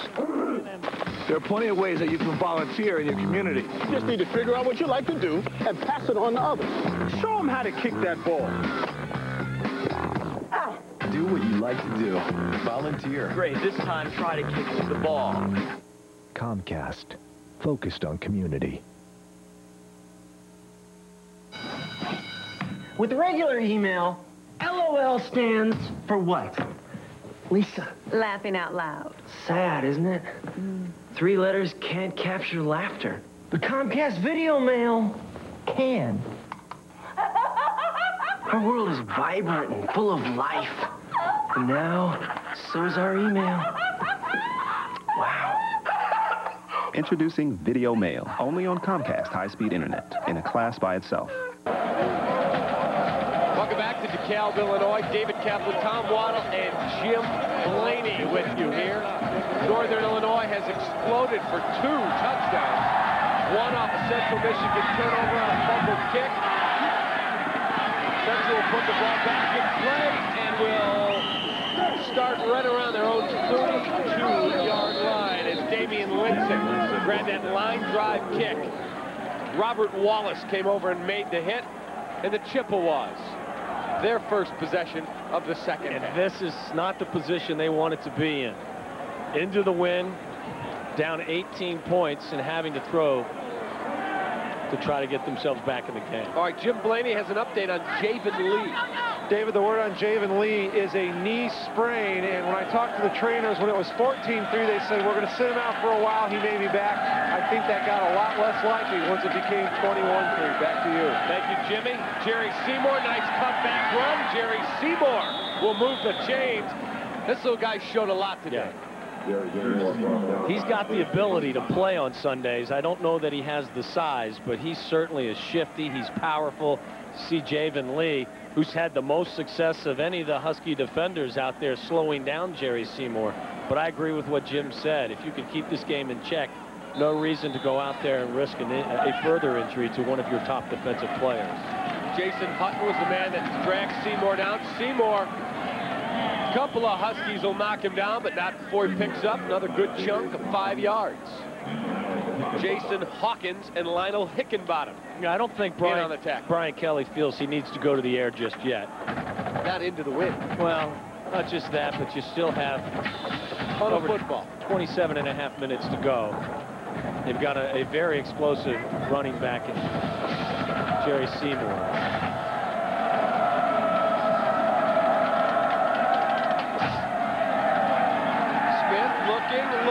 Looking, pressure, and he's dragged down, flips it up. An incomplete pass as he was hit as he threw. Quint Pullman, number 96, was all over it. Now this is where you'll see this Husky defense come after you. Again, this is a coverage, a play made by the secondary of Northern. Good coverage. They've had good coverage all afternoon. Kent Smith really hasn't had anywhere to throw the football. 3rd down and 6 situation. With a guy like Seymour, you never know, you may run the football here. They're going to throw it. There's the throw, the catch. That's going to be a first down. Linson breaking tackles. Be dragged down around the 32, so a very positive play out of the Chippewas. I'm impressed with Kent Smith's arm. He's making good decisions, being very careful with the football. Just hasn't had a whole lot of help from the guys on the outside getting open today. Damian Linson, as we said earlier, his top wide receiver. But the Chippewas responding after 2 quick touchdowns from Northern. Husky defensive line shifting. Fake and the throw, and that's going to be a sack. That is how you write the sack book. Martin Wilson just blew up his blocker. and took care of Kent Smith. Well, he got there just in time because they faked the little sweep to Jerry Seymour, and he releases and runs a wheel route. You won't see it. That's exactly who Kent Smith is looking for and just can't get the ball away. Very well-designed plan, but Martin Wilson ruins it. 2nd and 17. Jerry Seymour has it, and he breaks a tackle. Jerry Seymour, this guy is just elusive. They had him dragged down. Ray Smith finally makes the tackle, but boy, Tom, this guy is tough to tackle. He is. He's tough to see as well at 5'6". He stays in traffic. It's hard to find him, but once he bounces outside, as I've said, he's got the speed and the power to get to the corner and then run over cornerbacks. So a 3rd and 11 after a gain of 6, almost 7 yards.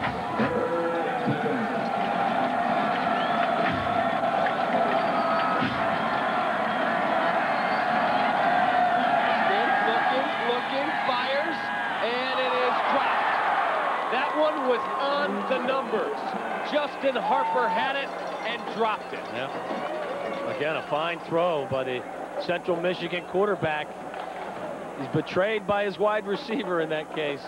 Hey, tonight at 7:30, Kirk Heinrich and the Bulls continue the preseason schedule when they head to St. Louis for a showdown with LeBron James and the Cleveland Cavaliers. Bulls Cavs tonight at 7:30. Oh, Comcast Sports Net. Well, they definitely have a gambler's mentality, this Central Michigan team. 4th and 10. Obviously, they're not going to be able to kick a field goal, and the punt's not going to give them a whole lot, so they're going to go for it.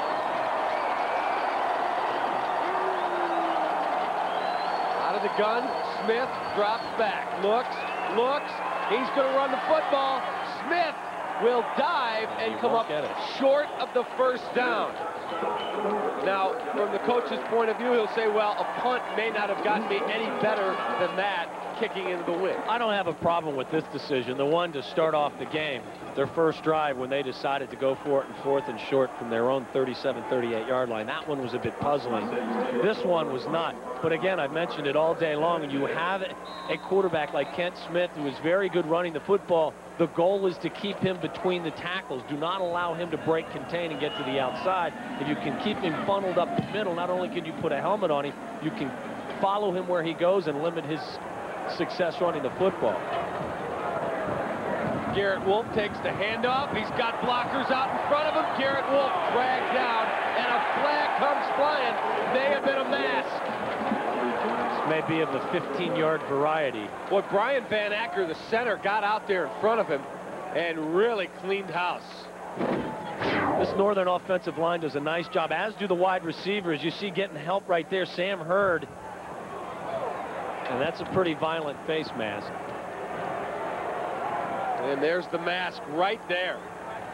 Sure that's got to be a 15-yarder. 15-yard variety. Personal foul, face mask, number 33 of the defense, penalized 15 yards from the end of the run, automatic 1st down. But you mentioned it, though, the athleticism of this offensive line for Northern, whether it's Verstrady or McGockey, Van Acker, Lewick, all of these guys do an exceptional job pulling and getting to the edge and leading the way for Garrett Wolf. Hey, that was impressive to see the center snap it, hit somebody, and get out down the field. Brian Van Acker does an excellent job pulling from the center position and has done it several times today. Garrett Wolf takes the handoff. Garrett Wolf rips off a big chunk of yardage. Garrett Wolf will be dragged down at the 30. He is on his way, Tommy, to a 200-plus yard day. And they're going to keep beating him. Feed the beast, as they say. James King. Watch again, you'll see Van Acker, 65, his center leads him around the end again, right there, picks up the block. You realize Van Acker hit 3 different guys on that play.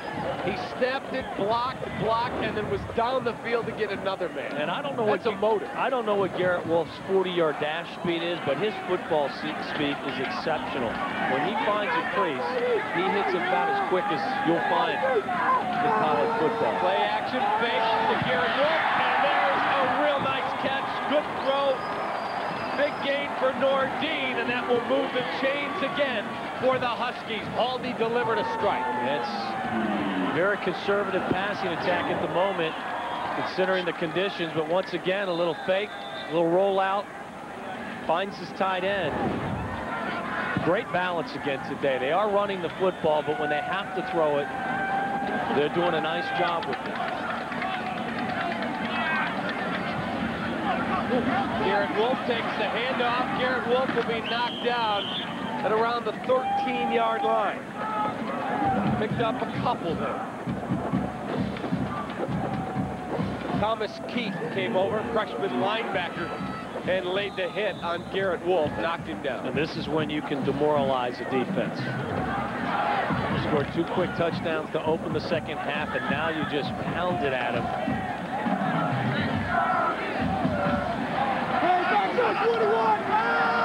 Haldy fakes, he's going to roll left. Haldy is keeping the football. He'll be knocked out of bounds. A lot of contact out there, Tom. Brad Cieslak just laid out a Chippewa defender. We can get another shot of that one. Boy, you can hear it up here. Only 6'5", and he's 257. Uses that body protecting Josh Haldy.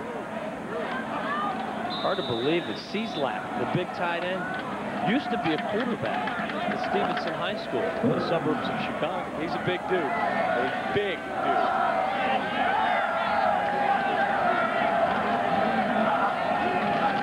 Haldy is going to throw. Flush, looks, he's going to keep the football. Haldy inside the 10, knocked out inside the 5-yard line. Ball at the 3. And that'll move the chains.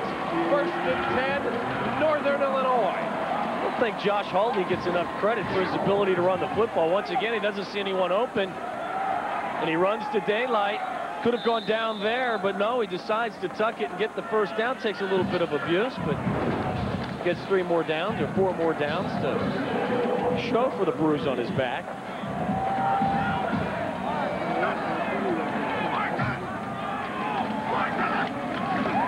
Garrett Wolf, giving 6. Touchdown, Northern Illinois. How many times have we seen that play? Little trap in the center, tight end pulls, creates some space for the little man who finds a way to squeak through. The confetti flies here in DeKalb, and the Huskies send off the cannon. Extra point pending to make it 28-3. They have blown it open. Less than 7 minutes gone in the 3rd quarter. Snap, extra point, good. 28-3, NIU over CMU. Joe Novak asked for that killer instinct from his guys. He got it. And he got it. Northern Illinois, 28-3. Applebee's new car side to go is here. Well, come on, let's go, let's go, let's go, little darling. With car side to go, you can make dinner just by making a call. Let's go again once more. Plus, we'll deliver the food straight from our kitchen to your car. Oh, pretty baby, I love you so. So try Applebee's new car side to go. It's not fast food, it's Applebee's Food Fast. Eating good in the neighborhood. Let's go! And the wheel goes round and round. The wheel goes round and round. The wheel goes round and round.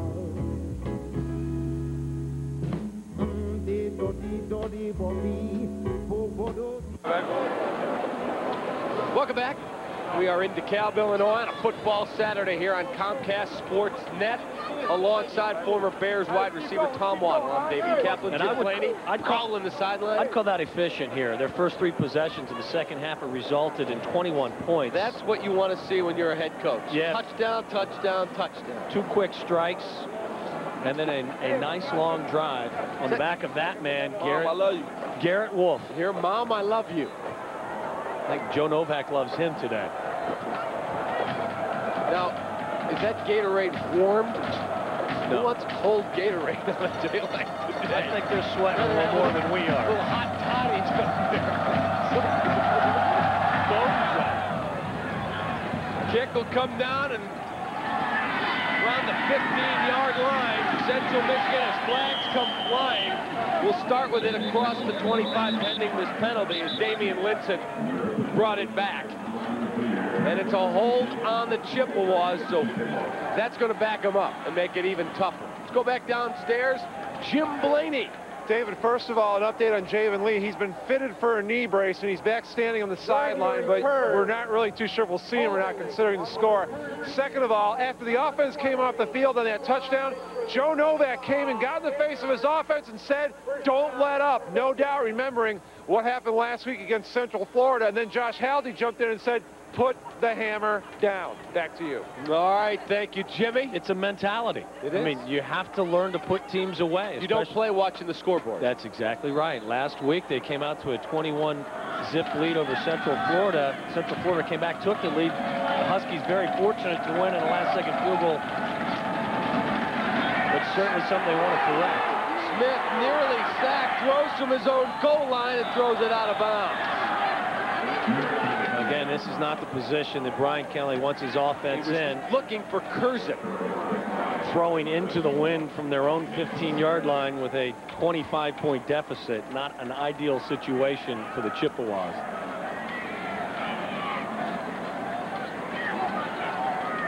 But maybe an opportunity for that Husky defense to up their sack total here in the second half. Yep, Ken West is a guy who has done a wonderful job, number 34. He's had 3 sacks in each of the last 2 games, has not yet gotten to a quarterback today. Central going to throw again. Smith hits his man Linson. Linson will be tackled by half the campus at around the 22-yard line. A lot of red jerseys there. Jason Hutton was the man who led the way. You realize Jason Hawkins, how about this stat, Tom? Number 22, Jason Hawkins, 6'2" senior linebacker. When he signed to play at Northern Illinois, he was the top rusher in the state of Illinois as a high school senior. And they said, son, you know you can run the football? You're a linebacker here. And he's come on to be a very good one.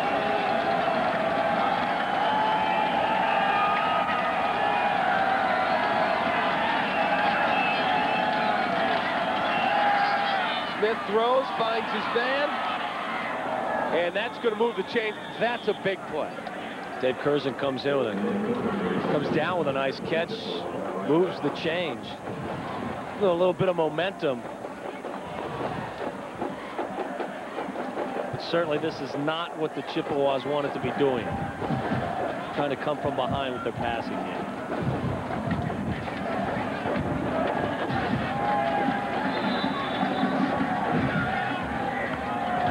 First and 10 situation. 7:05 left, third quarter here at the Cal. They'll throw again. Smith throws it down the field, and his man cannot come up with it. Boy. Damian Linson missed it. Again, the conditions are not ideal, but this is a very well-thrown ball by Kent Smith, and you just have to make that catch. Really no reason to jump. Run through it. Catch the ball up high and move the chains. Tommy, you were telling me something the other day that was interesting. There are a lot of people catch it up against their body, and you told me you always catch it with your fingertips. Well, you have to. I always thought you caught the ball first and foremost with your eyes, seeing it all the way into your hands. Seymour rumbles for nearly 10. They'll probably be just short.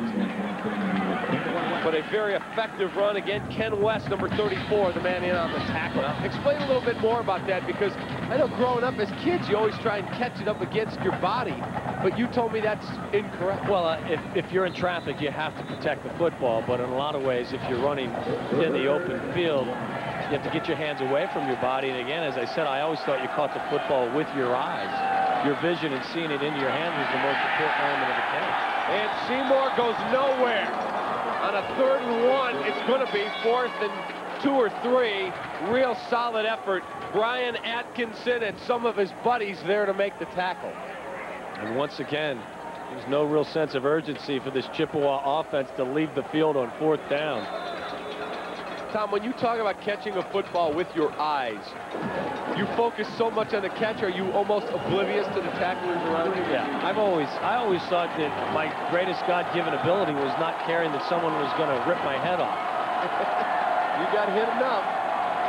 On a 4th down situation, Smith throws, misses his man, overthrows him, and the Northern Illinois Huskies will take over, leading 28-3, and they will be going downwind for the remaining 5:41 of this 3rd quarter.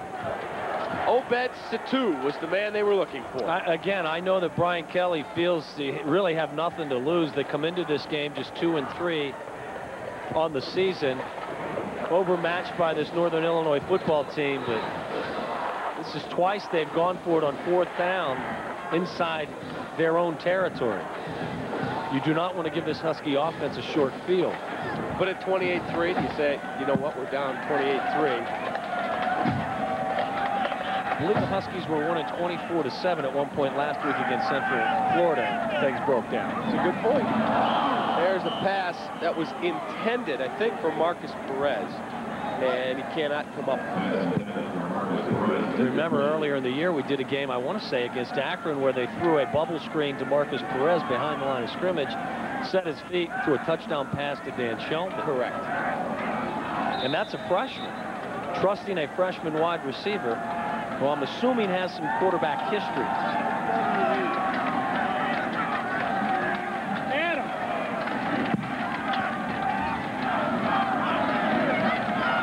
Baldy hands to Garrett Wolf. Garrett Wolf with another run, and he'll be dragged down by the jersey.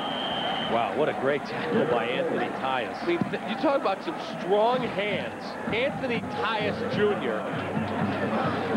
just with an outstanding tackle. Watch the lead block again from his center, Brian Van Acker. I don't know, I've watched a lot of college football this year, and I don't know that I've seen a more athletic center who gets out and leads plays more often than he does.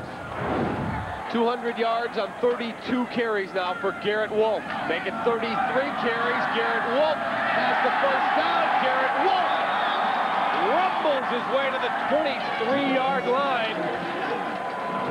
Tom, when you look at with how much time there is left, 4:56 to go in the 3rd quarter, the sky's the limit today for this guy. I mean, he could be in maybe looking at a 300-yard rushing day. You could, especially if Central Michigan was to come back and get points.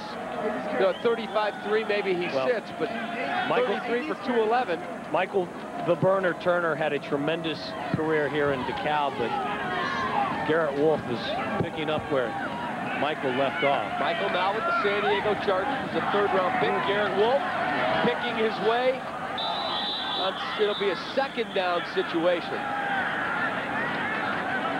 Just amazed. Just short of the 20. This young man's durability for his size to be able to carry the football 30, 35, 40 times in a game is outstanding. Keep up with your favorite NIU athletes every week by watching Inside Husky Sports Thursdays at 5 o'clock right here on Comcast Sports Net. Hosted by Brad Hoy. To review this week's game, get to know Husky coach Joe Novak as he prepares for the upcoming matchups inside Husky Sports, only on Comcast Sports Net this Thursday at 5. Josh Haldy, play fake, looking, fires, hits Dan Sheldon, cuts it back to the middle of the field, and he's knocked down. It'll be close, but I think he's going to be short, Tom, of the 1st down. Be very tight. Tough throw. Josh Haldy rolling to his left and throws back a little bit across his body. Ronnie Jackson belted him, and it is going to be a 3rd down, and what would you call it, half a yard? Maybe a yard. Constantly amazed by Dan Sheldon's willingness to carry the football back into traffic. He's like you. He's a contact.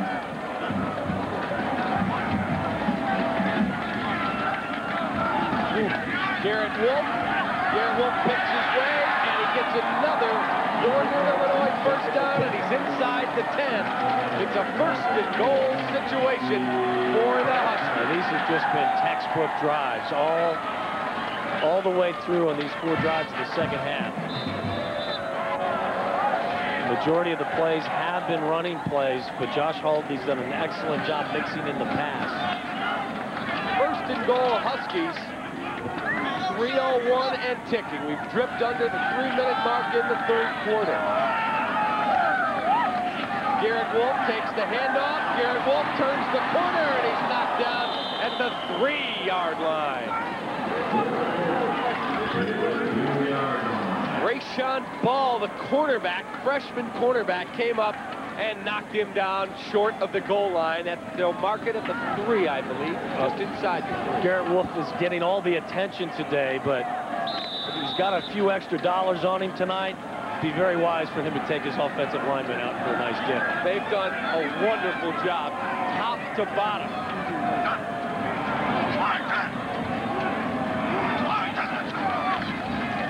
Garrett Wolf driving, give him 6 more. Touchdown, Northern Illinois. He is a tough young man, and once again, it's the same play. It's the tight end trap with Brad Cieslak leading the way, and Garrett Wolf finds the end zone again. His 4th touchdown on the day. He does not shy away from contact. Garrett Wolf now has 37 carries for 226 yards and 4 touchdowns. He also has 14 touchdowns on the season now. CMU has 210 yards of total offense. Garrett Wolf has 226 himself. Extra point good. And the Huskies now firmly in command. 35-3, 2:10 left, 3rd quarter. Stick around, lots more football coming up on Comcast Sports Net.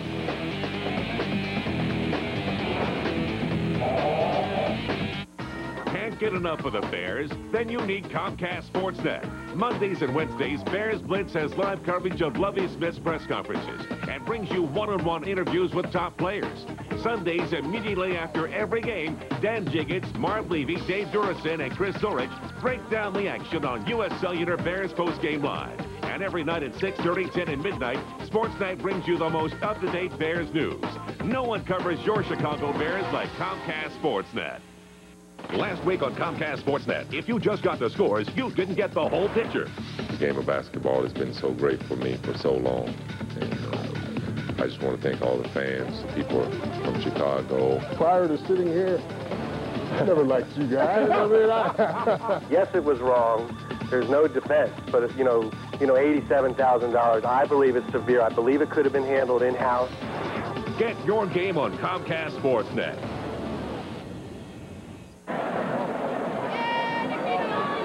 We are back at, let me know, Brigham Field at Husky Stadium, Northern Illinois. As you see Garrett Wolf. Mom, I love you.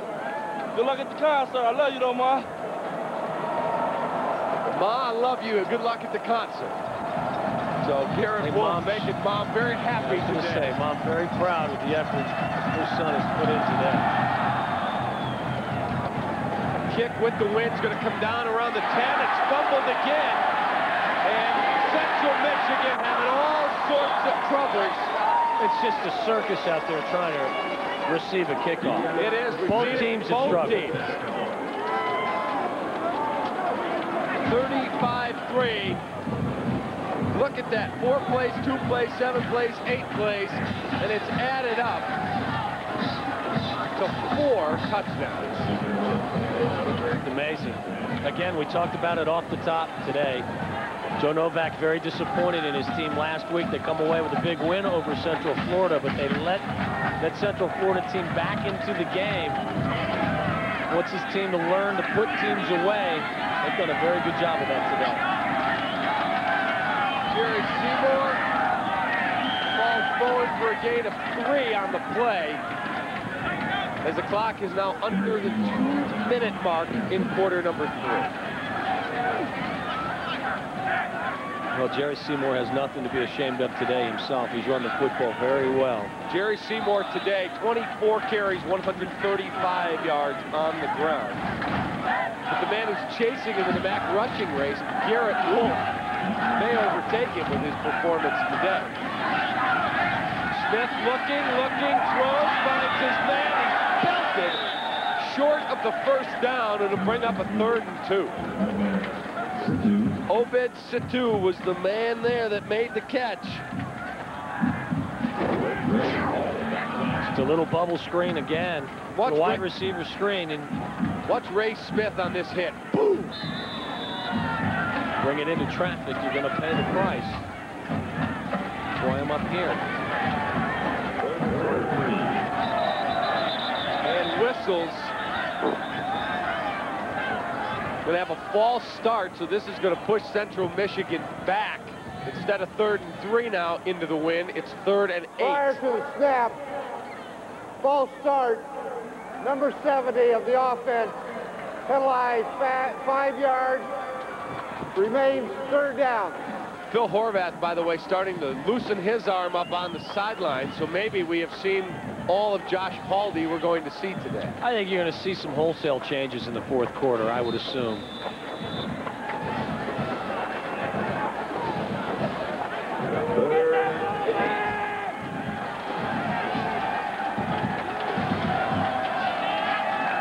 Third and 8 situation.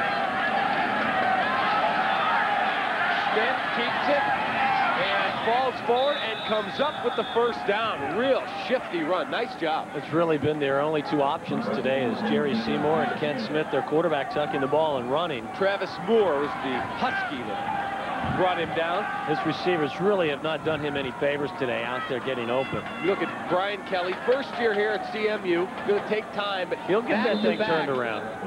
Championships at Grand Valley State. This guy, 28-1 the last 2 years. That's a coach that knows how to get it done. Smith looks, dumps it off for Seymour. He cuts it back. Seymour is knocked down. Gain of about 4. A lot of work for a 4-yard gain. You mentioned Brian Kelly, his Jason first year. Hawkins got it. As you see Phil Horvath getting loosened up, going to the game.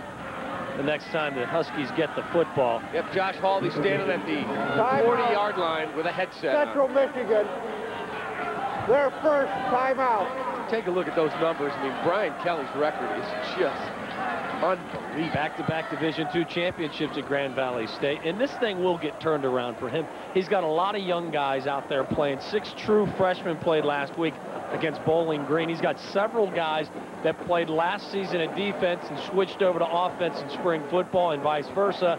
Some offensive guys now on the defensive side of the ball. So just a matter of him getting used to his personnel, recruiting his types of players, and the players currently on that Central Michigan roster getting used to what Coach Kelly's asking them to do.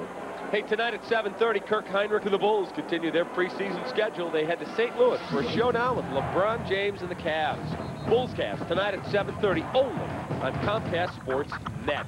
You know, we were introduced to some people today up in the press box, and one of the guys that I introduced you to, I actually knew when I was coaching basketball. He's been a longtime SID here at Central Michigan, Fred Stabley Jr. Tell the folks what he is passed best along known a very famous nickname. Correct. He's the one that gave Irvin Johnson the nickname Magic years ago. That is exactly correct. A very interesting story. We were talking with Mike Korsick, the great SID here in Northern Illinois, and our thanks to Mike and his staff. And he said, that guy nicknamed Magic. And I said, yeah, right. He brought Fred over, and Fred told us the story that he was a newspaper writer in East Lansing. He went to see a high school sophomore play. He said the guy had 10 points, a couple rebounds. He was okay, tall kid. Goes back for the next game. He gets 36 points, 20 boards, 10 assists, 10 steals. He was unbelievable. He went up, he said, I'm going to call you something, son. He said, what's that? Magic. And he said a month later, it was all over the newspapers. The Magic Man of Lansing Everett High School. And that was the deal. Magic Johnson, nicknamed by the CMU SID. Well, right now, the Huskies in command. We head to the 4th quarter. 35-3, NIU over Central Michigan. Stick around. Be right back.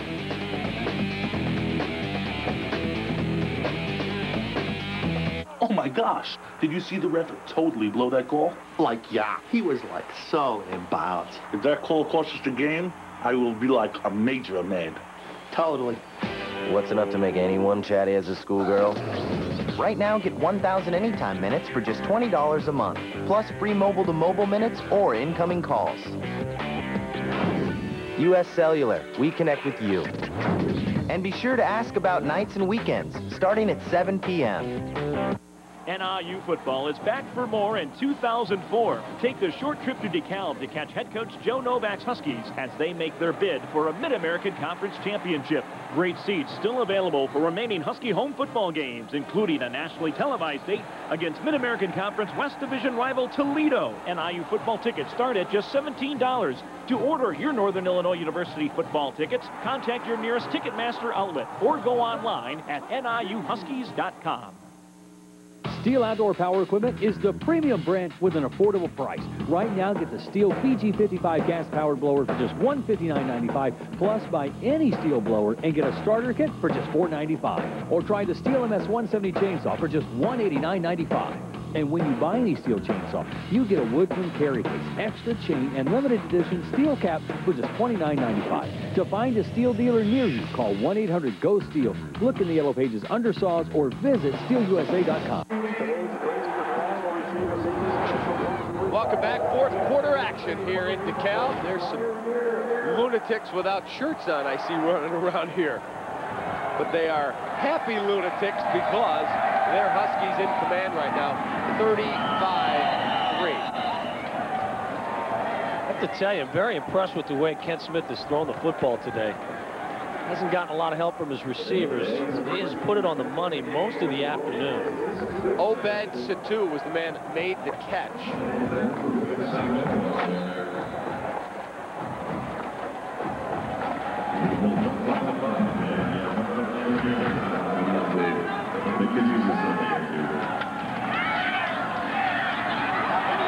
Lionel Hickenbottom just blew the ball carrier up.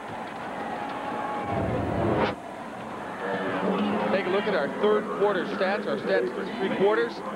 Northern starting to flex their muscles, Tommy, especially running the football. Well, obviously, that's the big statistic. Northern scored 28 points in the third quarter alone, but to run the football for 250 yards, outstanding afternoon.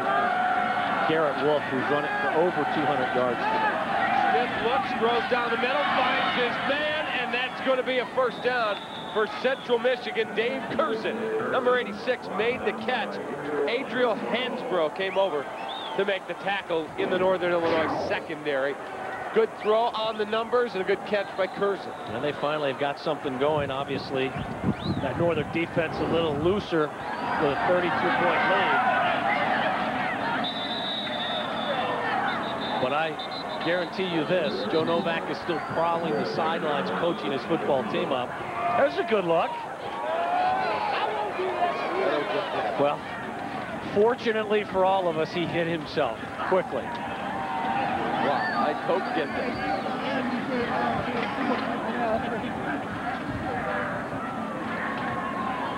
Well, they penalized that fan for illegal use of an out-of-shape body. Very good, Tom. If they're going to make Northern pay for it since they're the home team. One of your fans doesn't have a good look. Illegal substitution on the defense. Penalized 5 yards. Previous spot. It remains first down. Horribly disturbing look from one of your fans in the stands. 5-yard penalty. And get that man a shirt. That's right. Oh, no, stop that. Please, sit down. That's not a good look, my friend. Somebody tossed that man a man's ear. That's not bodied by South Beach. Get the Atkins plan in here. Smith looks, steps up, throws, fires, it's got his man Winston in the end zone. Touchdown, CMU. That was a frozen rope. He drilled it. Repeated myself several times today. Kent Smith is throwing the football well despite the conditions. 22 yards on that touchdown reception. Just a good crossing route. As you said, a frozen rope. Linson finds his way into the end zone. Joe Novak will coach up his Huskies on the sideline, trust me. Now at 35-10 pending this PAT. If they make it 35-10. There's the extra point, and it is perfect. We'll take a timeout. Do you see Garrett Wolf at a halt? My guess is no. We'll find out when we come back. Northern Illinois, Central Michigan rolls on. Comcast Sports Net.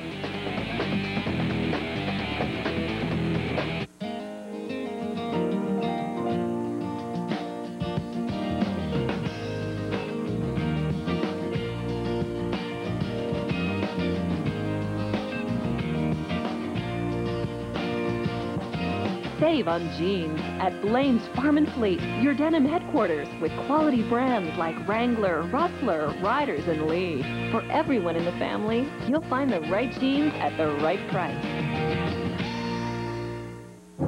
My life, my job, my curse is to vanquish evil. The night falls. How do I kill him? The moon rises. No one knows how to kill Dracula. The hunt begins. Who's hunting whom? Tuesday, adventure has a new name. Van Helsing. On the DVD Tuesday. We are back here in DeKalb, Illinois. David Kaplan, Tom Waddle, Jim Blaney prowling the sidelines. Our spotter is Hollywood Todd Armour, our great Comcast Sportsnet crew.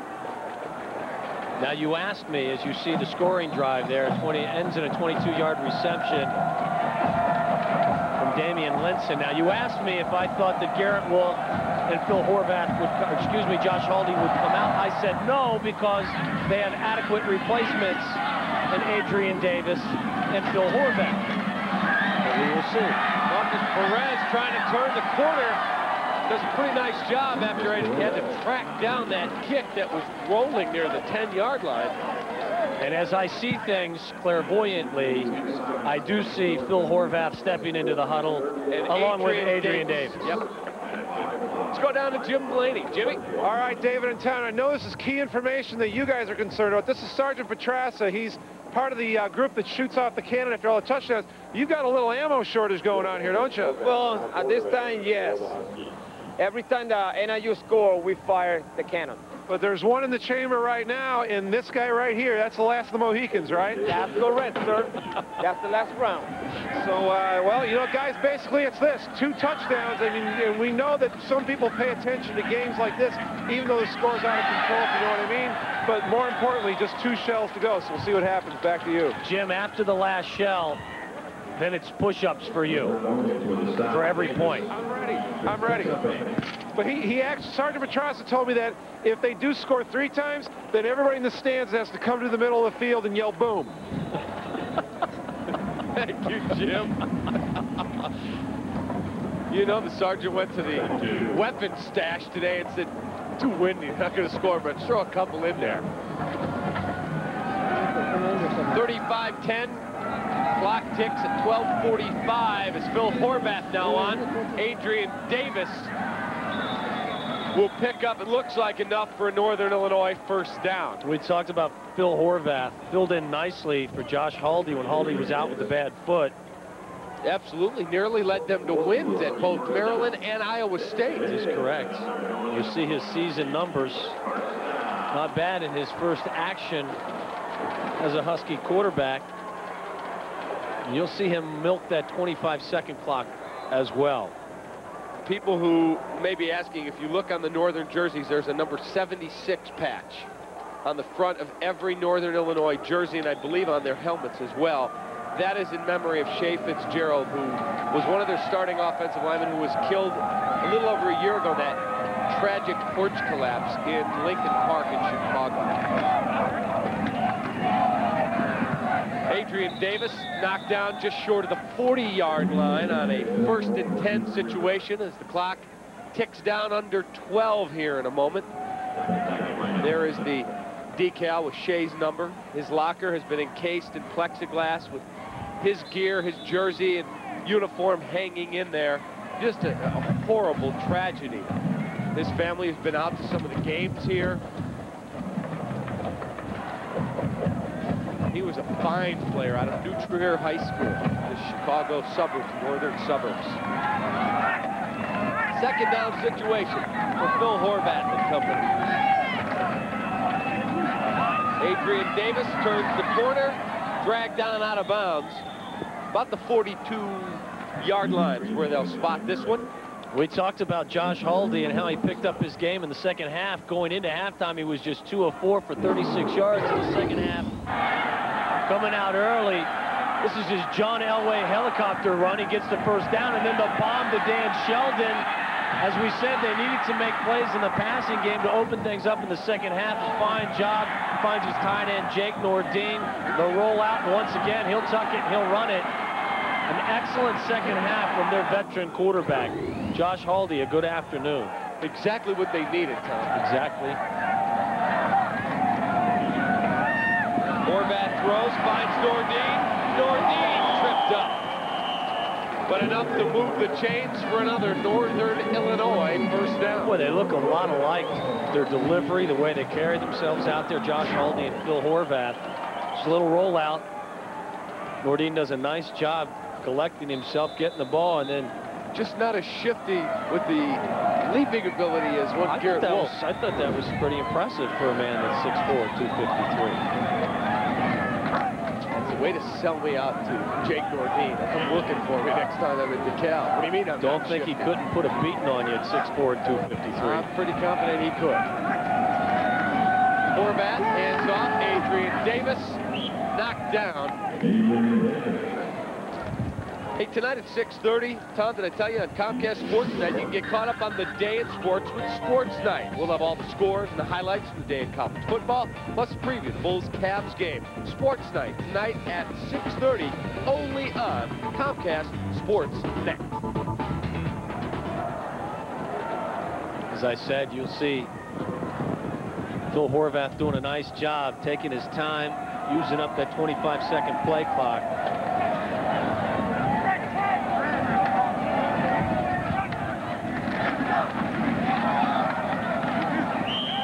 Adrian Davis takes the handoff. He'll come up short. They'll spot this one about the 39-yard line. And as you'll notice, about 3 yards to go on 3rd and 3 now. They've made the change at quarterback and at tailback, but the big uglies, as they call them up front, the Pittman protection agents, still doing a great job clearing holes with tailbacks. You see Brian Van Acker coming out of the huddle. He's done an excellent job today. Restrady, Magaki, Lewick, Free. That offensive line has done an outstanding afternoon. Adrian Davis. Depending on the spot, but I think he's short of the first down. I think you're in 4-down territory right here. They've run the football for nearly 1,500 yards today. Okay, that's an exaggeration, but you certainly had success on the ground. I'd be shocked if they didn't try to get this 4th and short. Huge thanks again to the athletic directors at both schools, Herb Duramini at CMU and our buddy Jim Phillips, brand new athletic director here at Northern Illinois. Brad Hoy, Media Services, and of course our buddy Special K, Michael Corsick, the outstanding sports information director, long time here at Northern, over 30 years, and his great staff. Thank you, Father. And Adrian Davis crashes inside the 35, and that is a Northern Illinois first down. Same play we've seen all afternoon. They line up in a 2 tight end set. Either Cieslak or Nordine comes in motion. It's a little wham play. They attack the center of that Central Michigan defense. And they've had their way with the front four. As you see, 282 yards rushing from Northern. And Central Michigan, really nothing to be ashamed of on the ground as well. They've rushed for 190 yards today.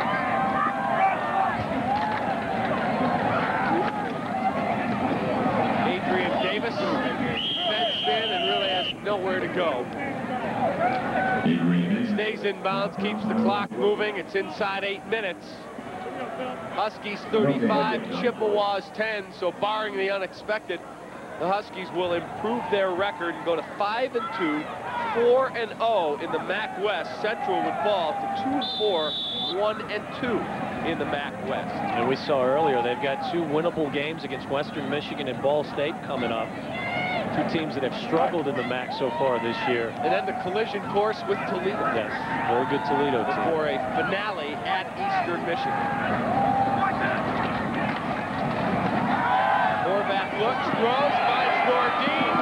Nordine is knocked down inside the 15. Well, this young man has really developed so far this year. He's done a nice job, as we talked about on those wham plays, blocking and sealing the end of the line.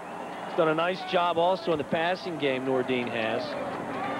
Big fella, Gang tackled there. Kelly was one of the men, and Isaac Brown over to make a hit. Bourdain with 4 catches, 50 yards on the day. It's a big afternoon for a Northern tight end. It's the most number of yards you ever had in the game, pro. You know, I don't think about personal stats. Oh, my God. It was about team victories, and I don't know why you ask me consistent questions. You wear a about my name personal. tag. It says Tom Wallace, Chicago Bears. Adrian Davis to the end zone. Give him 6. And fire the cannon. Northern Illinois has another touchdown. And they're out of shells in the end zone. Jim Blaney's going to start taking off his jacket and start doing push-ups here if the Huskies score again. There you go. There's the final shell. Adrian Davis, 14-yard touchdown run. Mendick's extra point is perfect. 42-10 NIU. We are going to take a timeout. Still got some football left. 6:52 to go here at DeKalb. Right back. Applebee's new Carside to Go is here. Well, come on, let's go, let's go, let's go, little darling. With Carside to Go, you can make dinner just by making a call. Let's go again once more. Plus, we'll deliver the food straight from our kitchen to your car. Oh, pretty baby, I love you so. So try Applebee's new Carside to Go. It's not fast food, it's Applebee's Food Fast. Eating good in the neighborhood. Let's go. Now we go to none other than our own eye in the sky, our champion of the wild blue yonder, our own award-winning journalist from above, Gail Anderson in the traffic copter. Gail, what's the traffic situation look like from up there? Crappy. For minimum coverage you can actually use, call 1-800-SAFE-AUTO. Minimum coverage for minimum budgets. Great coverage there, Gail. It started small, but your debt has grown immense. A solid wall standing between you and peace of mind. You can chip away at it, but if you really want to crush it, to stop it cold, you need to call in Chicago's new force in debt elimination. Debt Stoppers, 888-619-0400. 888-619-0400. Debt Stoppers can stop your debt. Welcome back to DeKalb. Now, this is the defensive bench for Northern Illinois. Now, you'll notice there's nobody here behind me. They're all over there. Why? Because that's where the heater is. Not only do you want your defense to be aggressive, you want them to be smart. Dave and Tom, back to you. Drop and give us 42 push-ups. Push-up, Jimmy. Hey, you guys, they got one more shell left. They got to get to 56, baby. Why don't you go in there and push those guys out of the way and tell them you have to warm up. 6:52 to go. Nednick will put it in the air.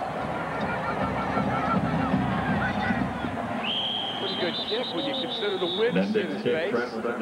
Reaches the end zone, and Central will go on the attack at their own 20. 6:52 to go in the ball game. Huskies on their way to another win. Still an opportunity for this Central Michigan team to accomplish some things. Again, they've got some young guys out there learning a new system. I believe you got a new quarterback, Nick Gildersleeve, will take over for Kent Smith, who, as I said, played very well today. Ran the ball well, was pretty accurate in the passing game. They're just overmatched against this Northern team this afternoon. Gildersleeve takes off and runs with the football. He'll pick up about 5, maybe 4. Welcome to college football. Hey, keep up with your favorite NIU athletes every week by watching Inside Husky Sports Thursdays, 5 o'clock right here on Comcast Sports Net. Hosted by Brad Hoy. We review this week's game, get to know Husky coach Joe Novak as he prepares for the upcoming matchup. It's Inside Husky Sports only on Comcast Sports Net this Thursday at 5 p.m. Gildersleeve goes long and his man drops it. Justin Harper should have had it. Did not come up with it. Tell you what, the CMU wideouts have not done their quarterbacks any favors. No, they have not. They've dropped a number of passes out there today, and they really haven't done a great job of getting open. So this Chippewa offense was pretty much limited to Jerry Seymour, who came into the game as the Mac's leading rusher. He had a fine afternoon, and even Ken Smith, as we said, was able to do some things through the air and on the ground, but not a great afternoon from the Central Michigan wide receivers.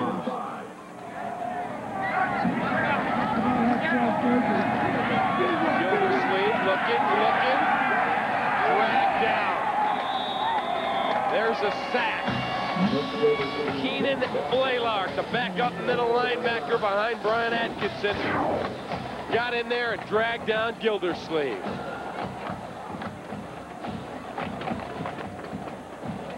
Made the shoe top tackle. Central Michigan's worked out of the no-huddle offense all afternoon long. And it really has not caused any confusion. They're going to punt this football away.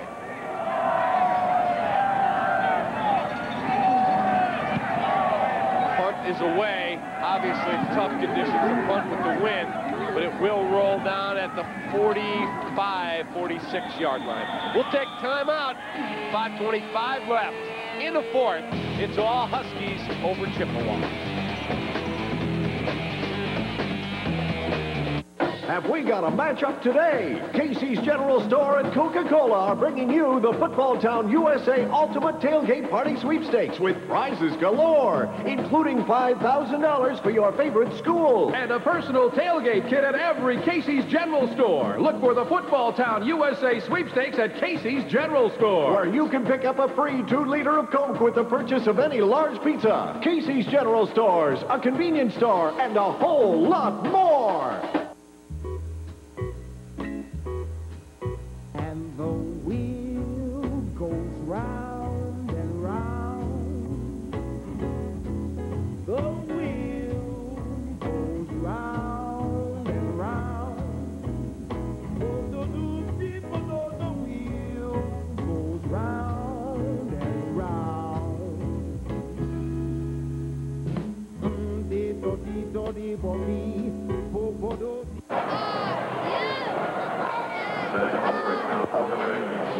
We are back here in DeKalb, Illinois. 5:25 to go. Kids just don't get cold, do they? They don't. You get older, you can't feel your fingers or your toes. Kids could sit outside and play all day long. Zach Ulrich from Wheaton North, freshman quarterback, is now in, and Robert Wallace is in at tailback. You know, as I read Zach Ulrich's bio here, you realize this kid's just a freshman. 250-pound bench press, 340-pound back squat, 28-inch vertical jump. He was a redshirt a year ago. So this is a guy that he's been working to get ready to play. He's getting his chance today. Yes, he is. Robert Wallace, near a Northern Illinois first down. I think Jim Blaney's sweating down there. They might have to do push-ups. Anxiety's at a new level for him. He hasn't done a push-up since the president's physical fitness test in 6th grade. He does with pull-ups, push-ups. Had them all, baby. Us old guys, we had the softball throw when I was in school. And the push-ups are when your knees were on the ground, right? A softball throw. That's a step back in the time machine right there. And that's a real conditioner. Whip this softball as far as you can throw it. It'll get you in great shape.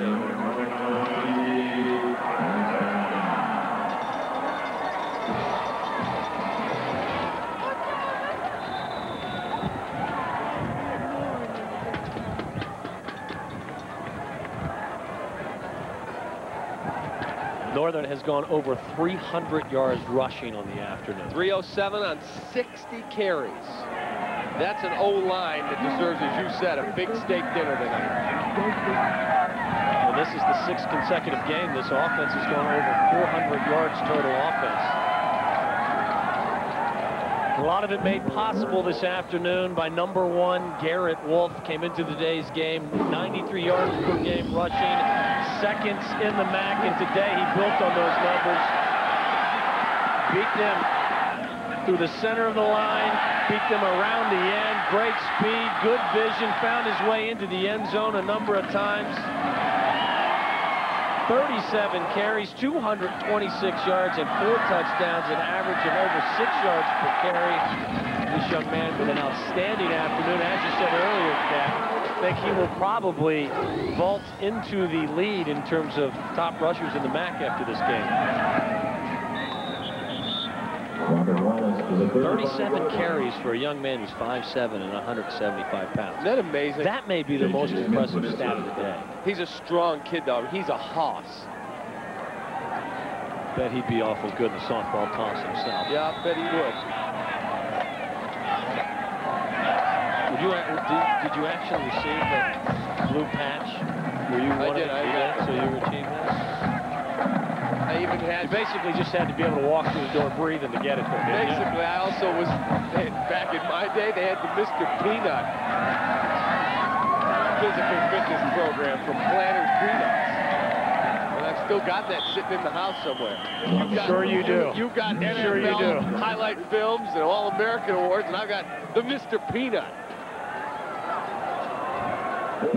And I'm just as proud of it. I was just going to say, you seem to be very comfortable in who you are to be able to mention that. By the way, coming into this game, Jerry Seymour, 562 yards. Garrett Wolf, 556. So Garrett Wolf will be the leading rusher in They do their statistics yards per game, and the Chippewas had only played 5 games versus Northern coming in having played 6 games. Correct. I mean, yards per game, but total yardage will go to Garrett. First down for the Huskies. Just a couple more plays, and this ball game will be all over. I'm told by the wonderful stats folks in the truck that actually Seymour will maintain his #1 ranking by about yardage. 6 yards per game. You're right, per game yardage, not in total yards. But both of them would have qualified for the Mr. Peanut. I would assume they would.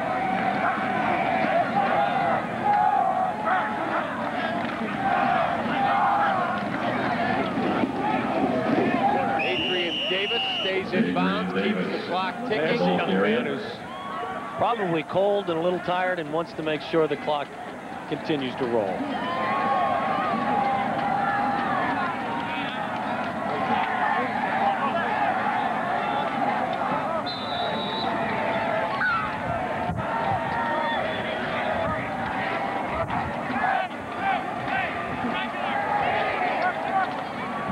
Surprisingly, despite the conditions today, just 1 turnover, which was the fumbled kickoff by Central Michigan.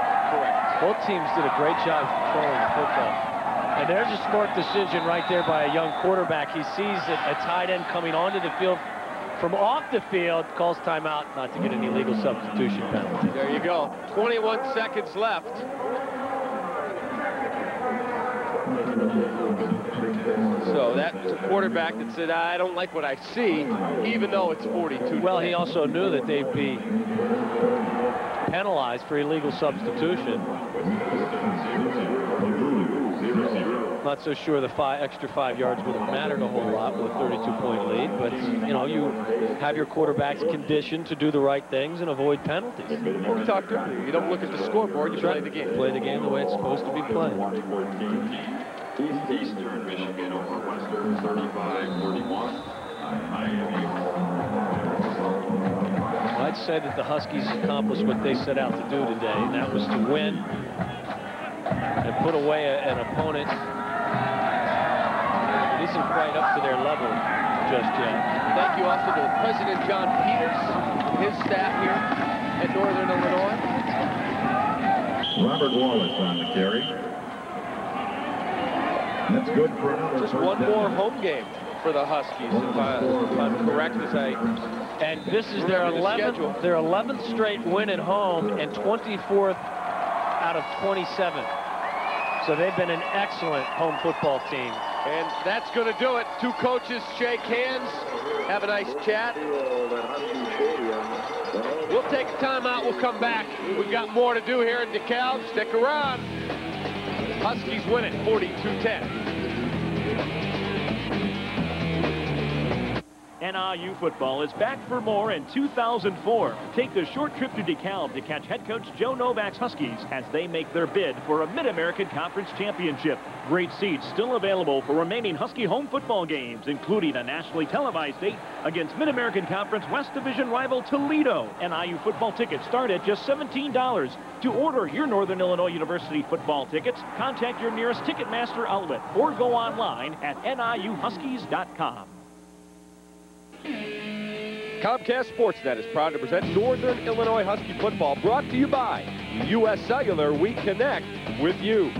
By Culver's Frozen Custard and Butter Burgers, America's favorites made fresh.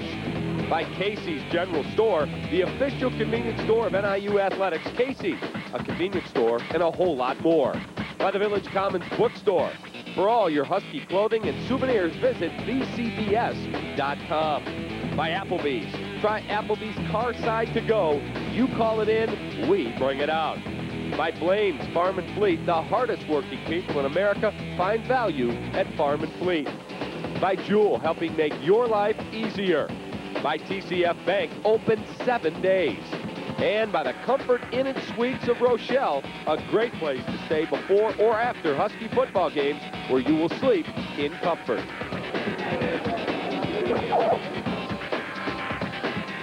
There you see the final score. Northern Illinois thrashes Central Michigan in the second half, and they win it 42-10. We're going down to the 50-yard line with the star of today's game. Garrett Wolf is with Jim Blaney. David, thank you very much. And Garrett, somehow you're going to have to slip out of that locker room after you're getting shouted, because you got some hungry offensive linemen looking for some dinner.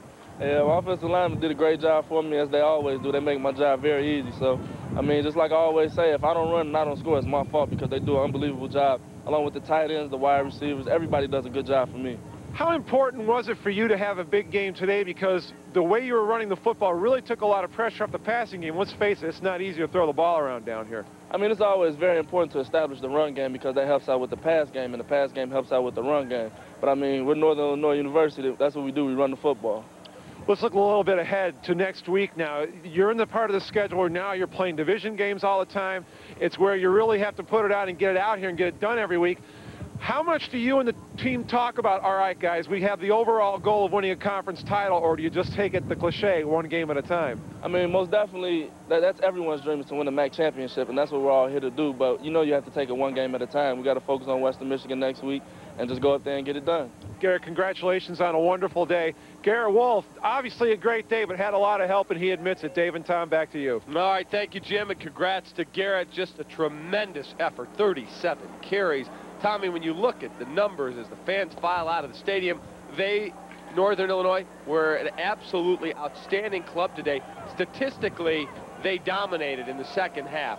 They really, take a look at the numbers, they really cranked it up. They talked in the locker room. Look at those numbers, but the most impressive thing is right here. 0 turnovers. No turnovers. But offensively, they were a machine today. 471 total yards, 323 yards on the ground, and of course they didn't have to throw the football a whole lot because the running game was so efficient. Josh Haldy just 7 of 13, 117 yards, 1 touchdown. Jerry Seymour for Central Michigan had a good afternoon as well, but this young man right here was the star of the show. Garrett Wolf just set it 226 yards. Dan Sheldon comes up with a big play in the passing game. Everything was working out there. 4 touchdowns from Garrett Wolf this afternoon. And as you said, no turnovers. 479 or 471 total yards with 0 turnovers. This is exactly what Joe Novak wanted from his football team. Come out there, you see Adrian Davis getting into the end zone as well, playing solid football and with a killer instinct. Well, again, a big win for Northern Illinois. They stay unbeaten in MAC West play. They improve their record to 5-2, 4-0, and now they will journey on. They will take on Western Michigan, then Ball State before a big showdown with Toledo. For Tom Waddle, I'm David Kaplan. For Jim Blaney and our great crew, thanks for watching. Huskies win 42-10.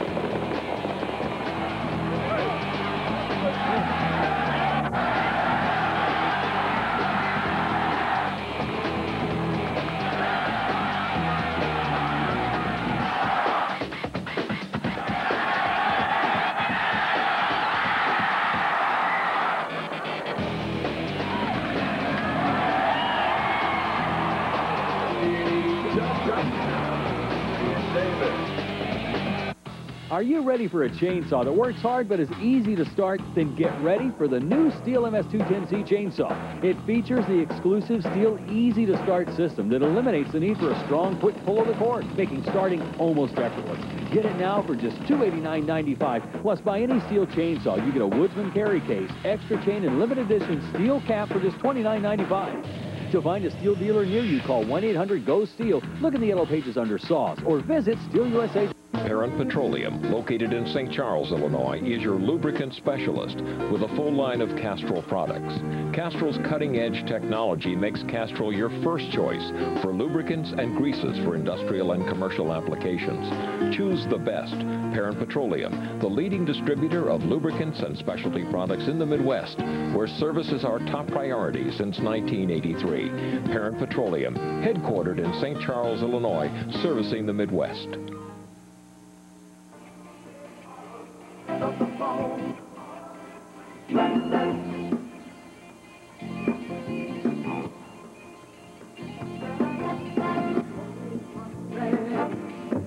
If you knew the benefits of minimum coverage from Safe Auto, yeah. Can you turn it up? I can barely hear it. Awesome. You might be a big fan too. 1-800-SAFE-AUTO. Minimum coverage for minimum budget. Safe Auto, Safe Auto.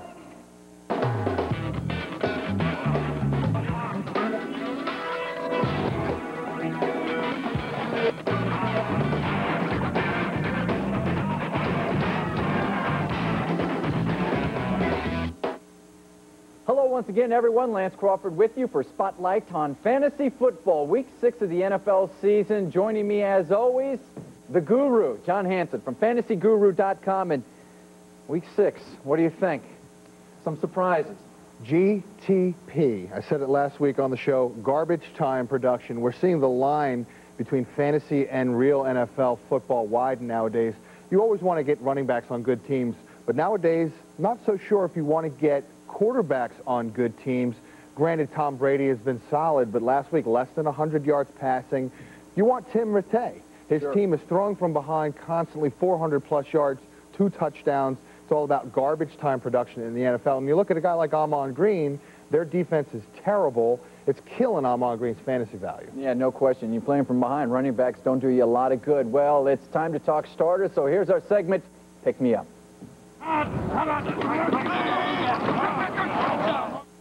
John, you already mentioned quarterbacks. Tim Rattay. The 49ers are terrible. They're behind in a lot of games. He's the first quarterback to throw for 400-plus, 417 last week against Arizona. Let's take a look at the list of the other quarterbacks you like this week. Yeah, you know, I real quick on Rattay. I mean, I like this guy. He's a pretty good arm, pretty accurate. Stands back there in the pocket. They have a decent receiving core. He's not bad. Harrington keeps getting it done. No Charles Rogers.